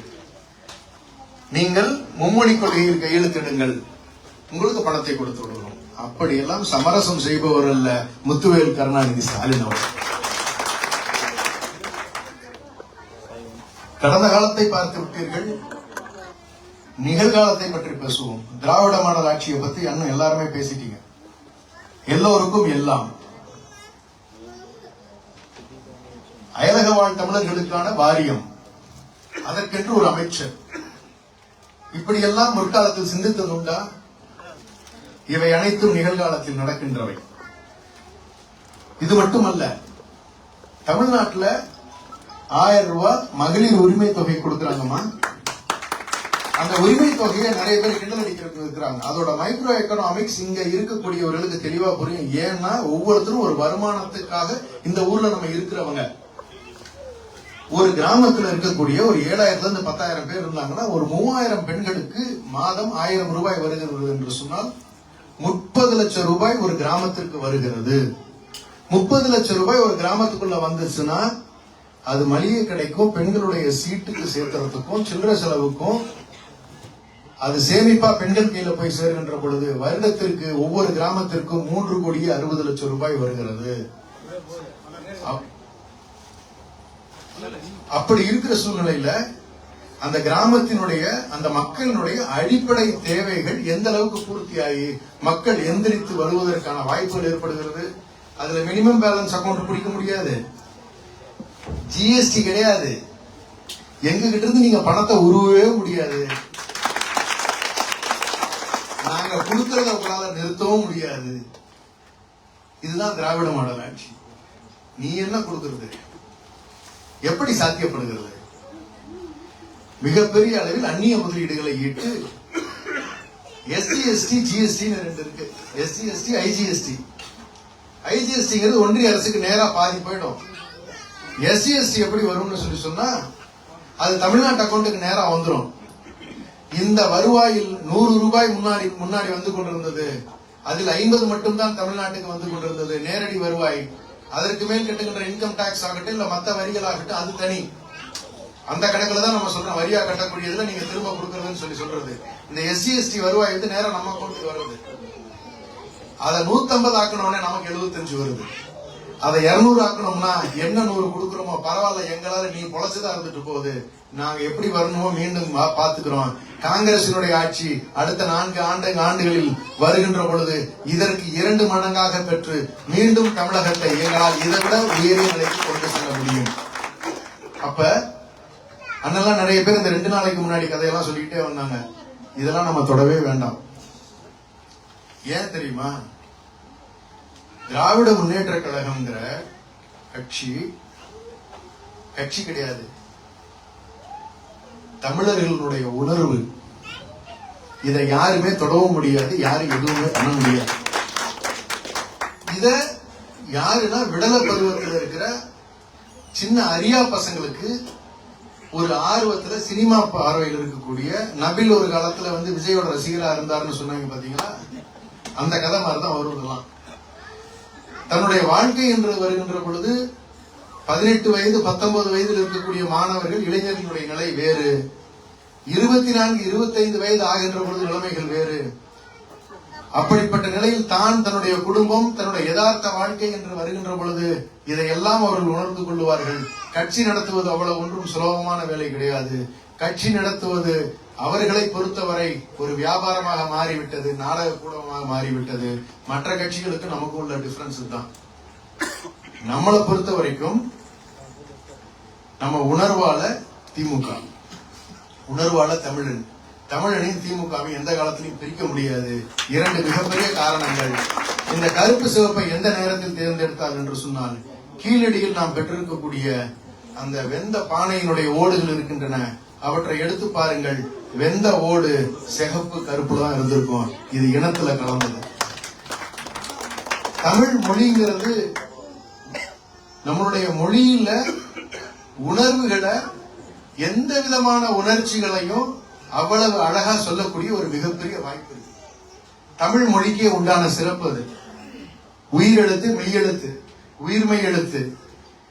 இந்த ஒவ்வொரு எழுத்தையும் நீங்க பிரிச்சீங்கன்னா, வார்த்தைகளால பிரிச்சீங்கன்னா ஒவ்வொன்றுக்கும் அர்த்தம் தரும்.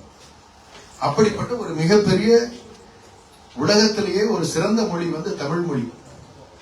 ஏன்னா ஆதிக்குடிகள்ல இருந்து உணர்வால ஒவ்வொரு உணர்ச்சிக்கும் தனி வார்த்தை கொண்டிருக்கக்கூடிய ஒரு மொழி தமிழ் மொழி. என்ன சரியா சொல்லணும்னு சொன்னா, எகிப்திய நாகரிகம் எழுதுகிறீர்கள், கிரேக்க நாகரிகம் எழுதியிருக்கிறீர்கள், மெசபடோமியா சிவிலைசேஷன் சொல்றாங்க. அதுபோல உறுதியாக சொல்லுகிறேன், வரும் காலத்தில் தமிழருடைய நாகரிகம் என்கின்ற நூலினை விரைவில் கொண்டு பயணிப்பது சிரமம், கப்பலால் தான் செல்ல வேண்டும் என்கின்ற நிலையிலேயே அண்ணா அவர்கள் நிறைய எழுதி சென்று இருக்கிறார்கள். பெரியார் நிறைய அறிவுறுத்தி சென்று இருக்கிறார்கள்.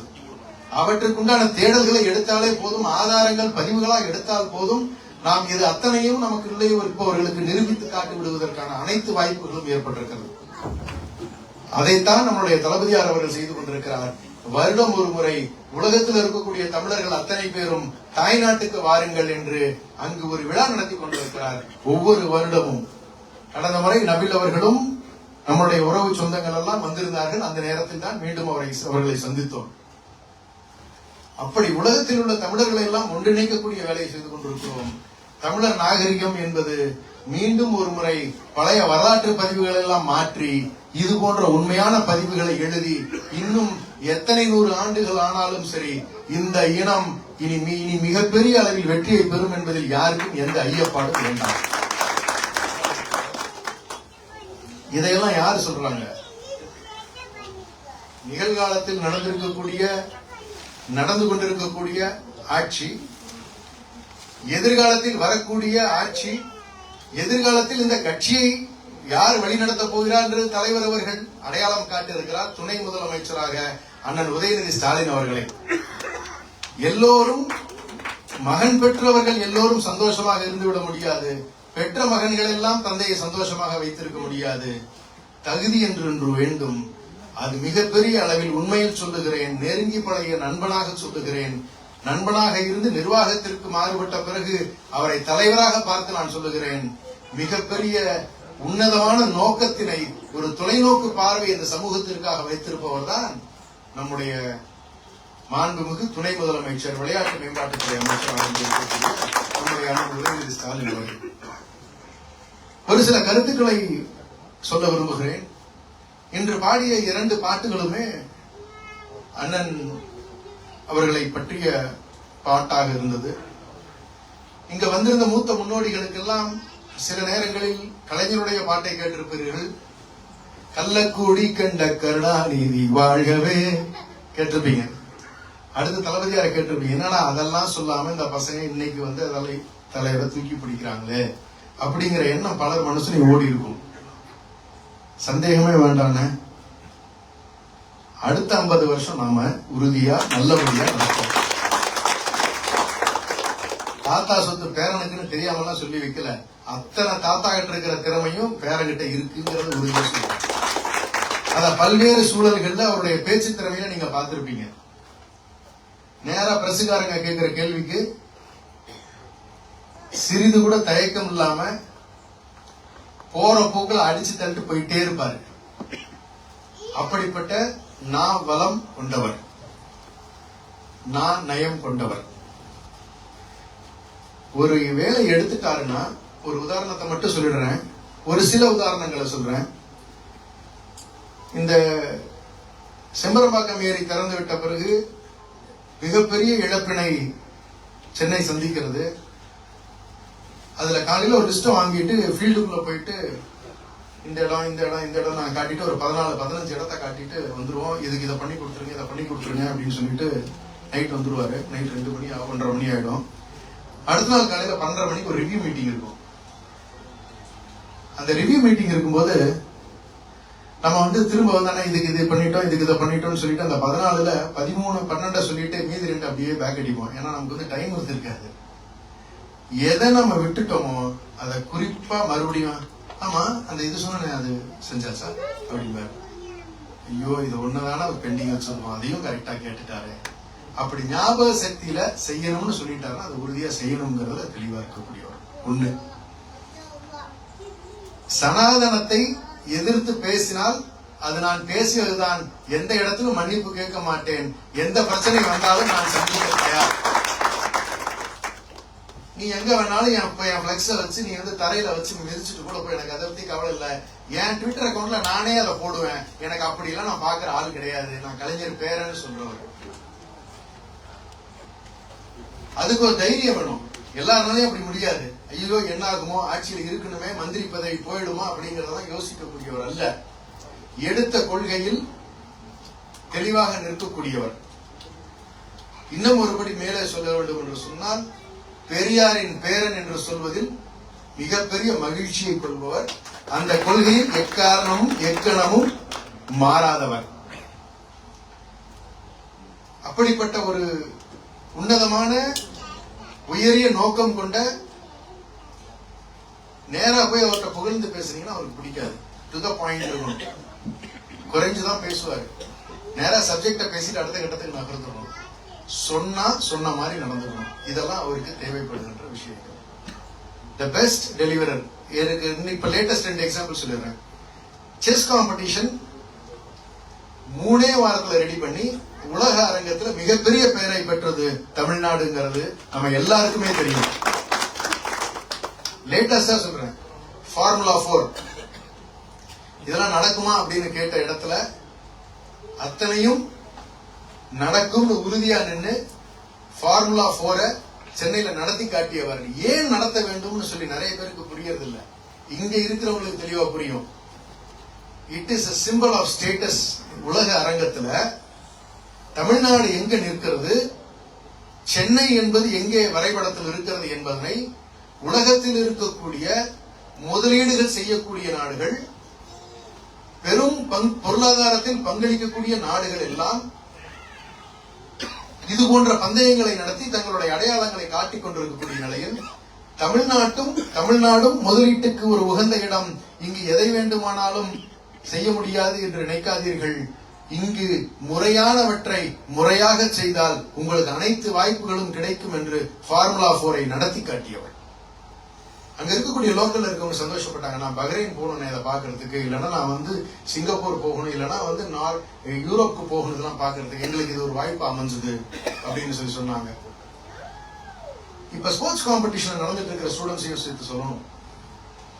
ஊக்கத்தொகை வழங்கப்படுகிறது. வெளிநாடு போய் நீங்க வந்து ஸ்போர்ட்ஸ்ல நீங்க ஜெயிச்சு வரீங்க, வெளிநாடு போகணும்னா உங்களுடைய என்டையர் செலவு அரசே ஏற்றுக்குது. மாற்றுத்திறனாளி குழந்தைகள் பரிசுகள் பெற்றால், தேசிய அளவில் பரிசுகள் பெற்றால் 2 லட்சம் 3 லட்சம் ஊக்கத்தொகை வழங்கப்படுகிறது. இதெல்லாம் அவருடைய வாழ்வினை மாற்றக்கூடிய செயல். தான் எடுத்த செயலில் முழுமையாக தன்னை ஈடுபடுத்திக் கொண்டு தன்னை நிரூபிப்பதற்காக 2 மடங்கல்ல 3 மடங்கு ஓடிக்கொண்டிருக்கிறார். இதை விட நமக்கு வேற என்ன வேண்டும்? அப்படிப்பட்ட ஒரு உன்னதமான தலைவர். கொள்கையில காம்ப்ரமைஸ் கிடையாது. எந்த இடத்திலையும் தன்னுடைய தந்தையை தந்தையாக பார்ப்பதை விட கழகத்தினுடைய தலைவராகத்தான் அவர் பார்த்துக் கொண்டிருக்கிறார். தளபதியார் எப்படி சொன்னார், அப்பா என்று ஒரு முறை அழைத்துக் கொள்ளவா என்கிற நிலையில் உழைப்பு உழைப்பு உழைப்பு என்று எப்படி பெயர் விட்டாரோ, அதே போல 100% உதயநிதி ஸ்டாலின் மீது நான் நம்பிக்கை வைத்திருக்கிறேன், வெற்றி பெற்றிருக்கிறார் என்று கழக தலைவர் அவர் சொல்லும் அளவுக்கு வளர்ந்திருக்கக்கூடியவர். அப்படிப்பட்ட ஒரு உன்னதமான தலைவர். இன்னும் 2 எடுத்துக்காட்டுகளை மட்டும் சொல்லி கொள்ள விரும்புகிறேன். அவருடைய உற்ற தோழரான அன்பில் மகேஷ் பொய்யாமொழி அவர்களை பற்றி அவசியம் பேசித்தான் ஆக வேண்டும். இன்று பள்ளி கல்வித்துறையில் ஏற்பட்டிருக்கக்கூடிய மாற்றங்களுக்கு காமராஜருக்கு பிறகு தமிழ்நாட்டில் கல்வி எல்லோருக்கும் சென்றடைந்திருக்கிறதா, எல்லோருக்கும் இலவசமான கல்வி தரமான கல்வியாக சென்று சேர்ந்திருக்கிறதா என்பதனை உறுதிப்படுத்துகின்ற நோக்கில் அமைச்சரவை பொறுப்பேற்ற பிறகு ஒரே ஒரு முடிவை தெளிவாக எடுத்தார். என்னுடைய மகன் என்னுடைய மகள் அரசு பள்ளிக்கு போக வேண்டும் என்று சொன்னால் என்னவெல்லாம் கட்டமைப்புகள் இருக்க வேண்டுமோ, எந்த மாதிரியான ஆசிரியர் இருக்க வேண்டுமோ அதே போன்ற நிர்வாகத்தை நான் கொடுப்பதற்கு உறுதியேற்கிறேன் என்று சொன்ன ஒரு அமைச்சர். அரசு பள்ளி என்பது வறுமையின் அடையாளம் அல்ல, பெருமையின் அடையாளம் என்று தெளிவாக தனக்கு ஒரு கோட்பாடை வைத்திருக்கக்கூடியவர். இந்த வருடம் 6 லட்சம் குழந்தைகள் அதிகமாக இருக்கிறார்கள் அரசு பள்ளியில் சேர்ந்தவர்கள். இப்படி வருடா வருடம் கூடிக்கொண்டு போகிறது. பள்ளிகளினுடைய கல்வியினுடைய தரம் உயர்ந்து கொண்டு போகிறது. கடந்த ஆண்டில் 500 குழந்தைகளுக்கு மேற்பட்டவர்கள் உயர்கல்விக்கு உலகத்தரம் வாய்ந்த, இந்தியாவில் தேசிய தரம் வாய்ந்த கல்லூரிகளில் அரசு பள்ளி மாணவர்கள் இடம் பிடித்திருக்கிறார்கள். 24 மணி நேரத்துல எனக்கு தெரியும் நெருங்கிய ஒரு குழுவே இருக்கிறவன் 6 மணி நேரத்துல 7 மணி நேரம் தூங்கினா பெருசு. மாவட்ட கழக செயலாளராக, அமைச்சராக, பொறுப்பு அமைச்சராக இருக்கக்கூடிய அமைச்சரவையில் இருக்கக்கூடிய இஷ்யூஸ் வாதியாருங்க அவ்வளவு சிரமம் இருக்கும். இருக்கிற பெரிய அளவில் நிதி புழங்கக்கூடியது. அதை கவனமாக கண்ணும் கருத்துமாக நிர்வாகத்தை பார்த்துக் கொண்டிருக்கக்கூடியவர், சின்னவர்களுடைய மிகப்பெரிய நம்பிக்கைக்குரியவர். அப்படிப்பட்ட ஒரு வலுவான ஒரு தோழமையை கொண்டிருக்கக்கூடியதால் தான் சின்னவருக்கு மிகப்பெரிய உறுதியான ஒரு நண்பனாக இருக்கின்ற காரணத்தால் பல சமயங்களில் அவரை மட்டுமே எதிர்கட்சிகள் டார்கெட் செய்வார்கள். ஏன்னா அந்த முட்டில் இது நிக்குதுன்னு தெரிஞ்சு அந்த முட்டை புடுங்கன்னு முயற்சி பண்ற பழக்கம் தானே எதிராளிக்கு உண்டு. தான் வளரணும் பக்கத்துல நிக்கணுங்கிற எண்ணம் அவங்களுக்கு வரவே வராது. அதுக்குதான் நான் ஒண்ணு சொல்லுவேன், இது ரெண்டுக்குமான கனெக்ஷன் 240 வோல்ட் கிடையாது, 3 ஃபேஸ் கரண்ட். தொட்டனா நீங்க அதோட காலி. யாரும் முயற்சி பண்ணிட வேண்டாம். இது இங்க இருக்கக்கூடியவர்களுக்கு அல்ல, ஒன்றிய அரசுக்கும் சேர்த்து இதுதான் பதில். இந்த இருவருடைய உணர்வுகளும் அவ்வளவு வலிமையானது. சின்னவர் என்ன நினைக்கிறாரோ கண் அசைவுக்கு அதை மட்டுமே செய்யக்கூடியவர் தான் அன்பில் மகேஷ் பொய்யாமொழி அவர்கள் என்பதனை உறவின் முறையில், நட்பின் உறவில், நட்புக்கு இலக்கணம் வகுத்திருக்கிறார்கள் என்று பெருமையாக சொல்லிக்கொள்ள விரும்புகிறேன். அந்த நட்பில் விளைந்தவர்கள் தான் எங்களை போன்றவர்கள் எல்லாம். அந்த நட்பு பாலத்தில் நபில் போன்றவர்களும் இன்று இணைந்திருக்கிறார்கள். இன்று ஒவ்வொரு இளைஞரும் இணைந்து கொண்டிருக்கிறார்கள். இப்படிப்பட்டது ஒரு தரமான ஒரு உறவில் தான் இன்று இருக்கக்கூடிய அடுத்த தலைமுறை இளைஞர்களை நாங்கள் வழிநடத்தி சொல்லுகிறோம். எங்கேயும் எந்த சூழலிலும் தவறுக்கு இடம் இருக்காது. பெற்றோர்கள் யாரும் இந்த அமைப்பில் சேருவதற்கு பயப்பட தேவையில்லை. உங்களுடைய மகன் இந்த அமைப்பில் இருக்கிறான் என்றால் நீங்கள் உத்தரவாதத்தோடு இருந்து கொள்ளலாம். அவருடைய எதிர்காலம் உறுதியாக இருக்கிறது, உத்தரவாதமானதாக இருக்கிறது. சரியான நட்பில் தான் இருக்கிறார்கள், சரியான உறவில் தான் இருக்கிறார்கள் என்பதனை தாங்கள் தெரிந்து கொள்ளலாம். இப்படிப்பட்ட எதிர்காலத்திற்கு ஒரு மிகப்பெரிய திட்டத்தை வைத்திருக்கக்கூடியவர். கடந்த காலத்தை சொல்லிட்டேன், நம்மளுடைய வரலாறை சொல்லிட்டோம், எப்படி மீட்டெடுத்தோம்னு சொல்லிட்டோம், நிகழ்காலத்தை என்னன்னு சொல்லிட்டோம், எதிர்காலத்தை சொல்லிட்டோம். மீண்டும் ஒரு முறை வலியுறுத்தி சொல்லிக்கொள்ள விரும்புகிறேன் தமிழ் சொந்தங்களே. திராவிட முன்னேற்ற கழகம் என்பது கட்சியாக பார்க்காதீர்கள், உங்களுடைய குடும்பமாக பாருங்கள், உங்களுடைய உணர்வாக பாருங்கள். உங்களுடைய சொந்தங்கள் இங்கு இருக்கக்கூடிய நிலையிலே நான் சொல்லுகிறேன், உங்களால் வாக்களிக்க முடியாமல் இருக்கலாம், வர இயலாமல் இருக்கலாம். வாருங்கள் என்று கட்டாயப்படுத்த மாட்டோம். ஆனால் ஊரில் இருக்கக்கூடிய சொந்தங்களுக்கு சொல்லுங்கள், அடுத்த தலைமுறைக்கு சொல்லுங்கள், இது நம்முடைய இனத்துக்கான போராட்டம்.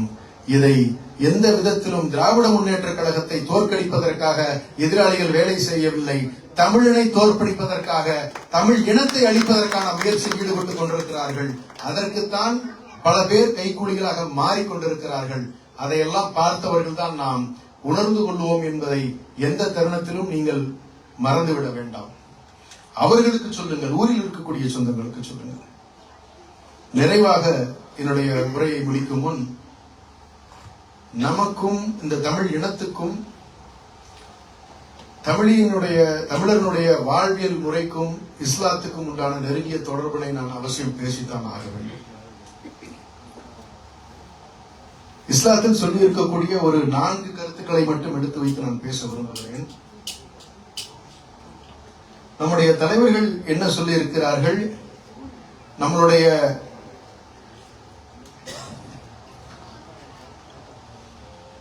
தமிழ் சமூகத்தில் இருக்கக்கூடிய சிறப்புகளும் இஸ்லாத்தில் எப்படி வாழ்வியல் முறை ஒத்துப்போகிறது என்பதையும் பதிவிட வேண்டும். முதற் காரணமாக ஒன்றை சொல்ல விரும்புகிறேன். தாய்வழி சமூகம் தான் நம்முடைய சமூகம், தமிழர்களுடைய சமூகம்.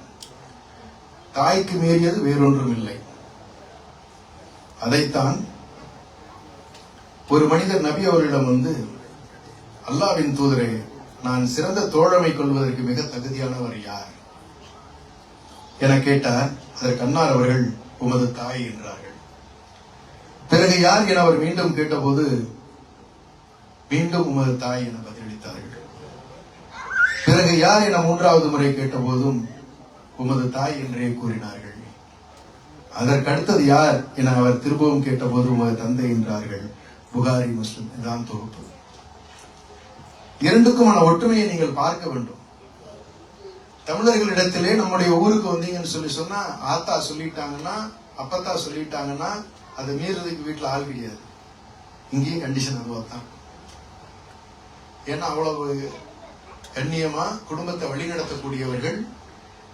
ஒரு குழந்தை பிறந்தது முதல் அதற்கு வீரத்தை ஊட்டி, நல்லொழுக்கங்களை ஊட்டி, எப்படி இருக்க வேண்டும் என்று வழிநடத்துகின்ற பக்குவம் தாய்க்கு உண்டு. அது பெண்ணாக இருந்தால் கண்ணியமிக்க பெண்ணாகவும், மகனாக இருந்தால் வீரமிக்கவனாகவும், திறமை மிக்கவனாகவும் அவனை வழிநடத்தி தந்தை அடையாளம் காட்டி, தாத்தாவை அடையாளம் காட்டி வளர்த்துவது தாய். அதனாலதான் அந்த உயரிய நிலையை நம்ம கொடுத்துட்டு வரோம். இஸ்லாத்துக்கும் தமிழ் இனத்துக்கும் உண்டான அந்த ஒரு மிகப்பெரிய ஒற்றுமை. அதே சமயத்தில் தமிழ் சமூகத்தில் பெண்ணுக்கு நாம் உரிமைகள் நிறைய கொடுத்திருக்கிறோம். சொத்தில் சமபங்கு சொல்லி இருக்கிறோம். எப்பொழுது சட்டமாக கொண்டு வந்தோம்? முத்தமிழறிஞர் கலைஞர் அவர்கள் கொண்டு வந்தார். ஆனால் இஸ்லாம் தோற்றுவித்த போது 3 1 பங்கினை வழங்கினார் நபிகள். வேறு எந்த மதத்திலும் இல்லாத ஒரு சிறப்பு. வாழ்வியலுக்கு எது தேவையோ அதையெல்லாம் சரியாக புரிந்து அல்லாஹ்வின் பெயரால் அவர் சொன்னதாக பதிவிட்டிருக்கிறார். சிறந்ததொரு வாழ்வியல் முறை என்பது நாம் கொண்டாடுவதற்கு தகுதியான ஒரு மதம் இருக்கிறது என்று சொன்னால், ஒரு வழிமுறை இருக்கிறது என்று சொன்னால், அது இஸ்லாத்தினுடைய வழிமுறை இருந்திருக்கிறது. அதைத்தான் அவர்கள் சொல்லுகிறார்கள்.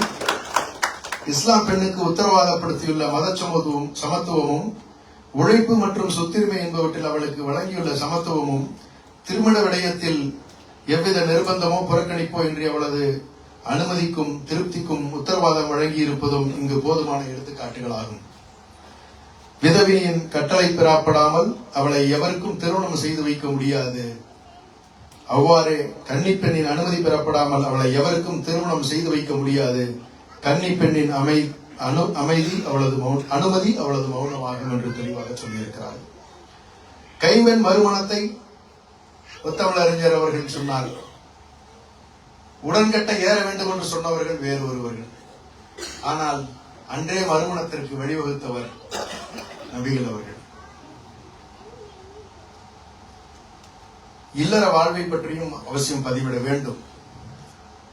அகநானூற்றில் நான் சொன்னேன் தெளிவாக, உறவுகளின் தொகுப்பாக, உணர்ச்சிகளின் தொகுப்பாக எவ்வளவு கண்ணியமாக சொல்லப்பட்டிருக்கிறது என்பது.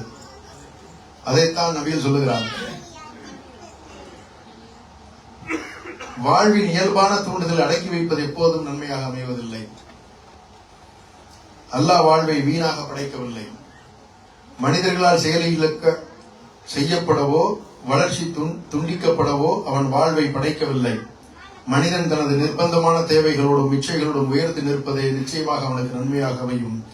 உயர்ந்து நிற்றல் என்ற பெயரில் அவன் வாழ்வை செயலிழக்க செய்வதில் எந்த நன்மையும் ஏற்பட போவதில்லை என்று தெளிவாக சொல்லியிருக்கிறார். வாழ்க்கையை நிஜமா வாழ்ந்துதான் நகர்த்தணுங்கிறது தமிழ் சமூகத்தில் இருக்கு. துறவரம்ங்கிறது தமிழ் சமூகத்துல இல்ல. சனாதனத்துல இருக்கலாம், இல்ல மற்ற இதுல இருக்கலாம். தமிழ் சமூகத்துல துறவரம் மேற்கொண்டு போனதாக இல்லவே இல்லை. வாழ்க்கையை வாழ்ந்துதான் பார்க்கணும், முறையான வாழ்க்கையை தான் வாழ வேண்டும் என்று தமிழ் சமூகம் சொல்லி இருக்கிறது. எப்படிப்பட்ட இரண்டு பெரிய ஒற்றுமையை பாருங்கள். அது மட்டுமல்ல, சமத்துவத்தையும் தெளிவாக சொல்லியிருக்கிறார்கள், சமூக நீதியை தெளிவாக சொல்லியிருக்கிறார்கள். தமிழ் சமூகத்தில் ஜாதி பிரிவினைகள் கிடையாது. ஆனால் பின்னால் வந்த சனாதனத்தால் புகுத்தப்பட்டது. ஜாதிகளால் பல்வேறு சமயத்தில் பிரிந்து கிடக்கக்கூடிய சூழலை ஏற்படுத்தினார்கள்.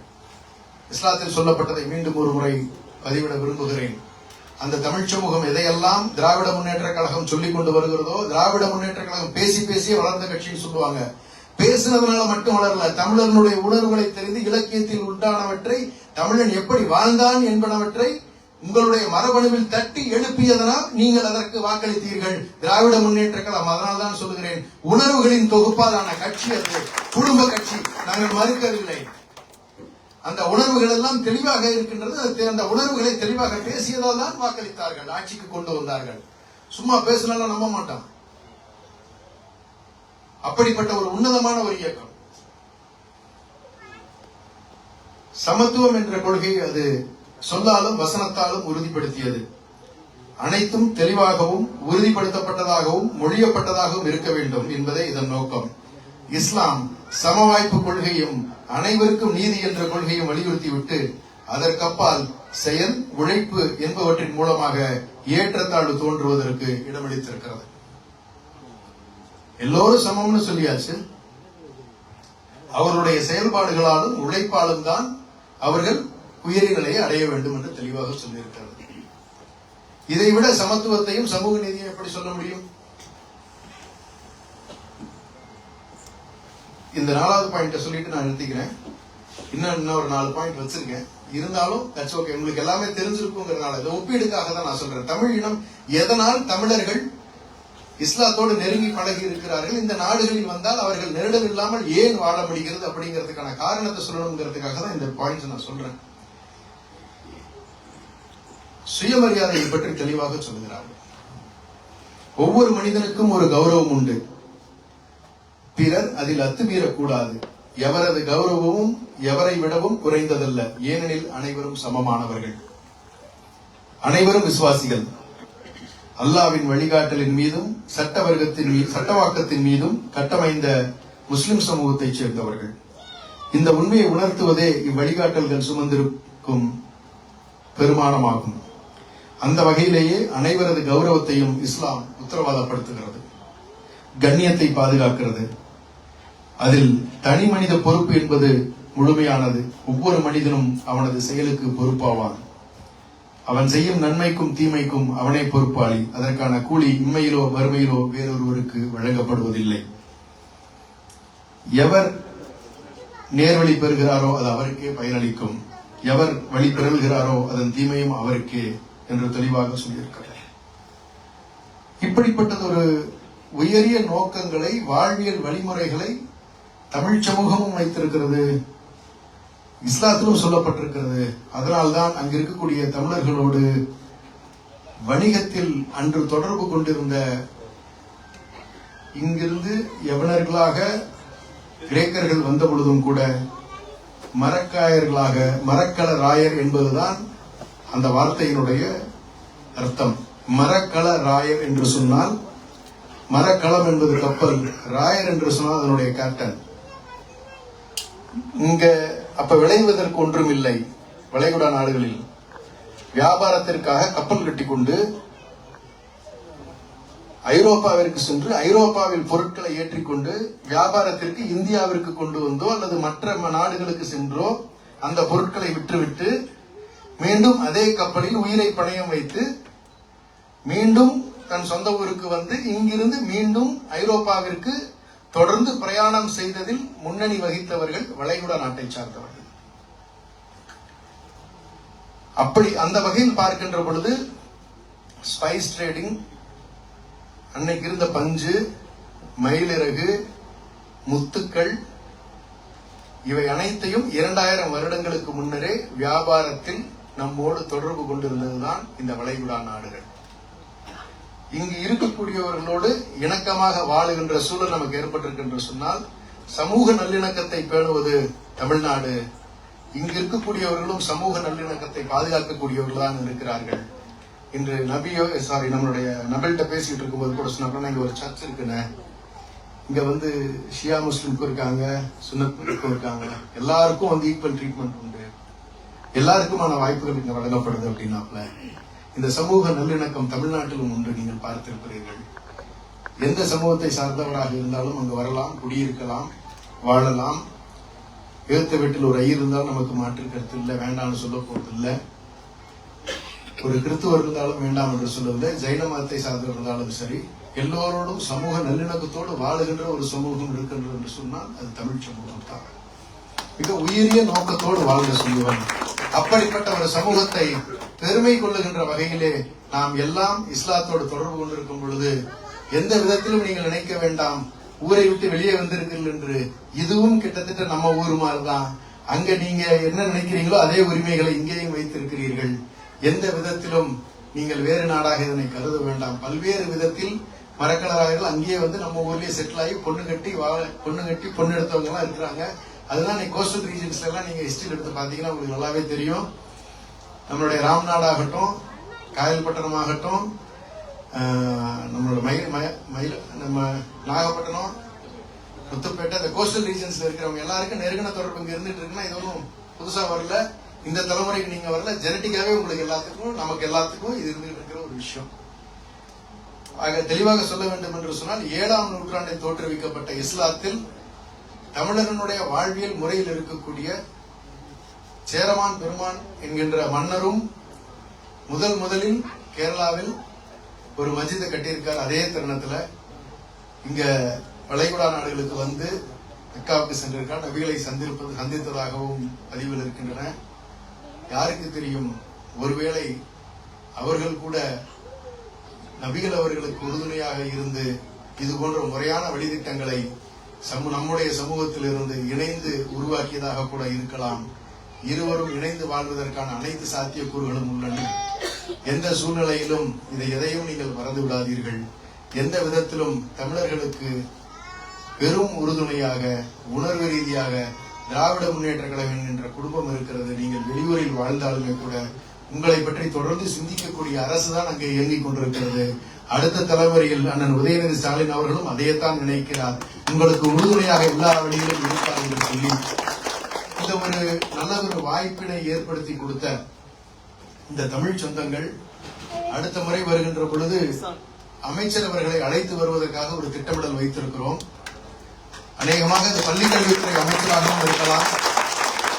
ஏன் வாய்ப்பு இருந்தால் அது நம்முடைய துணை முதலமைச்சராக கூட இருக்கலாம். அதற்கான தயார் நிலையில் தங்களை வைத்துக் கொள்ளுங்கள். நம்மோடு இருக்கக்கூடிய வேறுபாடுகளை களைந்து விடுங்கள். வேறுபாடுகளுக்கு காரணம் ஒன்றே ஒன்றுதான், இங்கு எல்லோரும் திறமையானவர்கள். அதுதான் நமக்குள் இருக்கக்கூடிய ஒரே பிரச்சனை.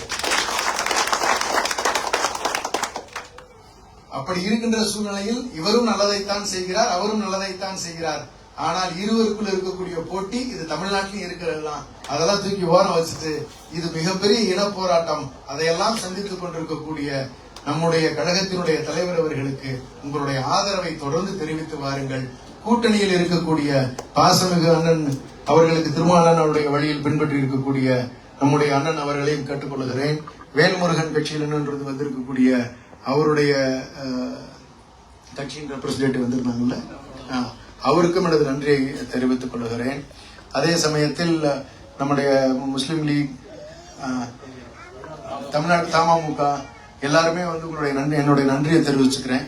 இது மாதிரியான கருத்துக்களை, பாசிட்டிவான கருத்துக்களை யாரையும் எனக்கு தெரிஞ்ச இந்த மீட்டிங்ல பொறுத்த வரைக்கும் நான் கிரிட்டிசைஸ் பண்ணி யாரையுமே நம்ம தாக்கி பேசவே இல்லை.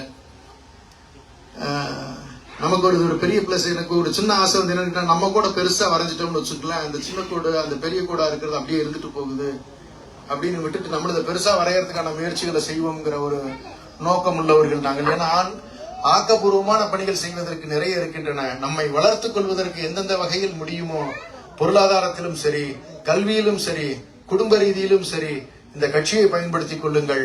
நம்ம இந்த திராவிட முன்னேற்ற கழகத்தினுடைய ஆட்சி தமிழகத்தில் இருக்கும் வரை உங்களுக்கான அனைத்து உத்தரவாதங்களையும் வழங்கிக் கொண்டிருப்போம். பயப்பட வேண்டாம், உறுதியாக உங்களோடு நிற்கிறோம். எங்களுக்கு அனைத்து வகையிலும் தோள் கொடுங்கள் என்று சபையோரை வணங்கி நன்றி பெறுகிறேன். நன்றி சொல்லி வணக்கம். எல்லாரும் அப்படியே உட்காந்து போட்டோ எடுக்கலாம். உட்காந்துட்டா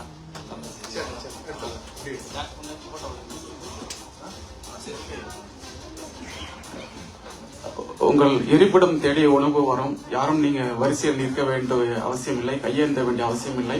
உணவு உங்கள் இயற்கைக்கு தேடி உங்கள் உணவு வந்துவிடும். அமர்ந்திருக்கவும் சிறப்பான ஒரு உரையை ஆற்றி இவ்வளவு மெமரி, இவ்வளவு ஞாபக சக்தியோடு இந்த ஒரு மென்மையாக நாங்கள் விமான நிலையத்தில் பார்த்து எங்களுக்கு உண்மையிலே சீரிவாரம் சிங்க காலை என்ற வார்த்தையை ஒரு தினம் ஆக்கி, அதாவது சொல்லியே கொடுக்க வேண்டும். திராவிட கழகத்தில் பாரம்பரியமே பேச்சு தானே. இப்போது அந்த நமது திராவிட முன்னேற்ற கழகம் அயலக அணி ஒரு 5 கொள்கைகள் 5 கோரிக்கைகள் வந்து அண்ணனிடம் நாங்கள் ஒப்படைக்கிறோம். சிறப்பாக பாடிய அண்ணன் அவர்களுக்கு மனமார்ந்த நன்றிகள். இன்னொரு பதிவை சேர்த்து சொல்லிடுறேன். ஸ்ரீலங்காங்கிறது வேற பாகம் இல்ல. அங்க இருக்கக்கூடிய தமிழர்கள் தொப்புள்குடி உறவுகளை இன்றும் கைவிட மாட்டோம். சூழல் சந்தர்ப்பங்கள் எப்படி போயிருந்தாலுமே கூட இல்ல தமிழ் தான் சொல்றேன் நானு. ஸ்ரீலங்கன் தமிழ் யாரோ சொன்னாங்களே இல்லையா? Okay right. இல்ல அதுவுமே வந்து சொல்ல வேண்டிய தருணம். அடுத்த லெவல் இன்னொன்னு சொல்லிடுறேன். தயவு செய்து இளைஞர்களை இங்க இருக்கக்கூடிய லேபர் கான்ட்ராக்டர்ஸ் நிறைய பேர் வந்து இங்க இருப்பாங்க. இந்த புரிதல் இல்லாம நிறைய விஷயத்துல வந்து தங்களை ஈடுபடுத்தி திசை மாறி சோசியல் தளங்கள்ல பதிவிடுறத கூட வந்து தவிர்க்க சொல்லுங்க. பாசிட்டிவான பதிவுகளை தயவு செஞ்சு ஏற்படுத்துங்க. எந்த விதத்திலையும் தலைவரை பொறுத்த வரைக்கும் தவறான விஷயங்களுக்கு இடம் கொடுக்க மாட்டார். இந்த ஆட்சியில நீங்க பார்த்திருப்பீங்க, கட்ட பஞ்சாயத்து எங்கேயுமே இருந்திருக்காது தமிழ்நாட்டுக்குள்ளார. எந்த விதத்திலையுமே வந்து நிலத்து தகராறுகள் பிரச்சனைகள் இருந்திருக்காது. பெண்களுக்கு அநீதி இழைக்கக்கூடிய வகையில் எந்த நிகழ்வும் நடக்காது. ஒரு கட்டுப்பாடான அரசு நடந்து கொண்டிருக்கிறது. இதை உறுதிப்படுத்துகின்ற வகையில தான் நம்மளுடைய ஆட்சி இருக்கும். அதை ஊர்ல இருக்கிறவங்களுக்கு சொல்லுங்க, இங்க வந்திருக்கக்கூடியவங்களுக்கு சொல்லுங்க. தேவையில்லாம என்ன வெளிப்படையா ஆஃப் த ரெக்கார்ட் சொல்லணும்னு சொன்னா இந்த சீமான், இந்த விஜய்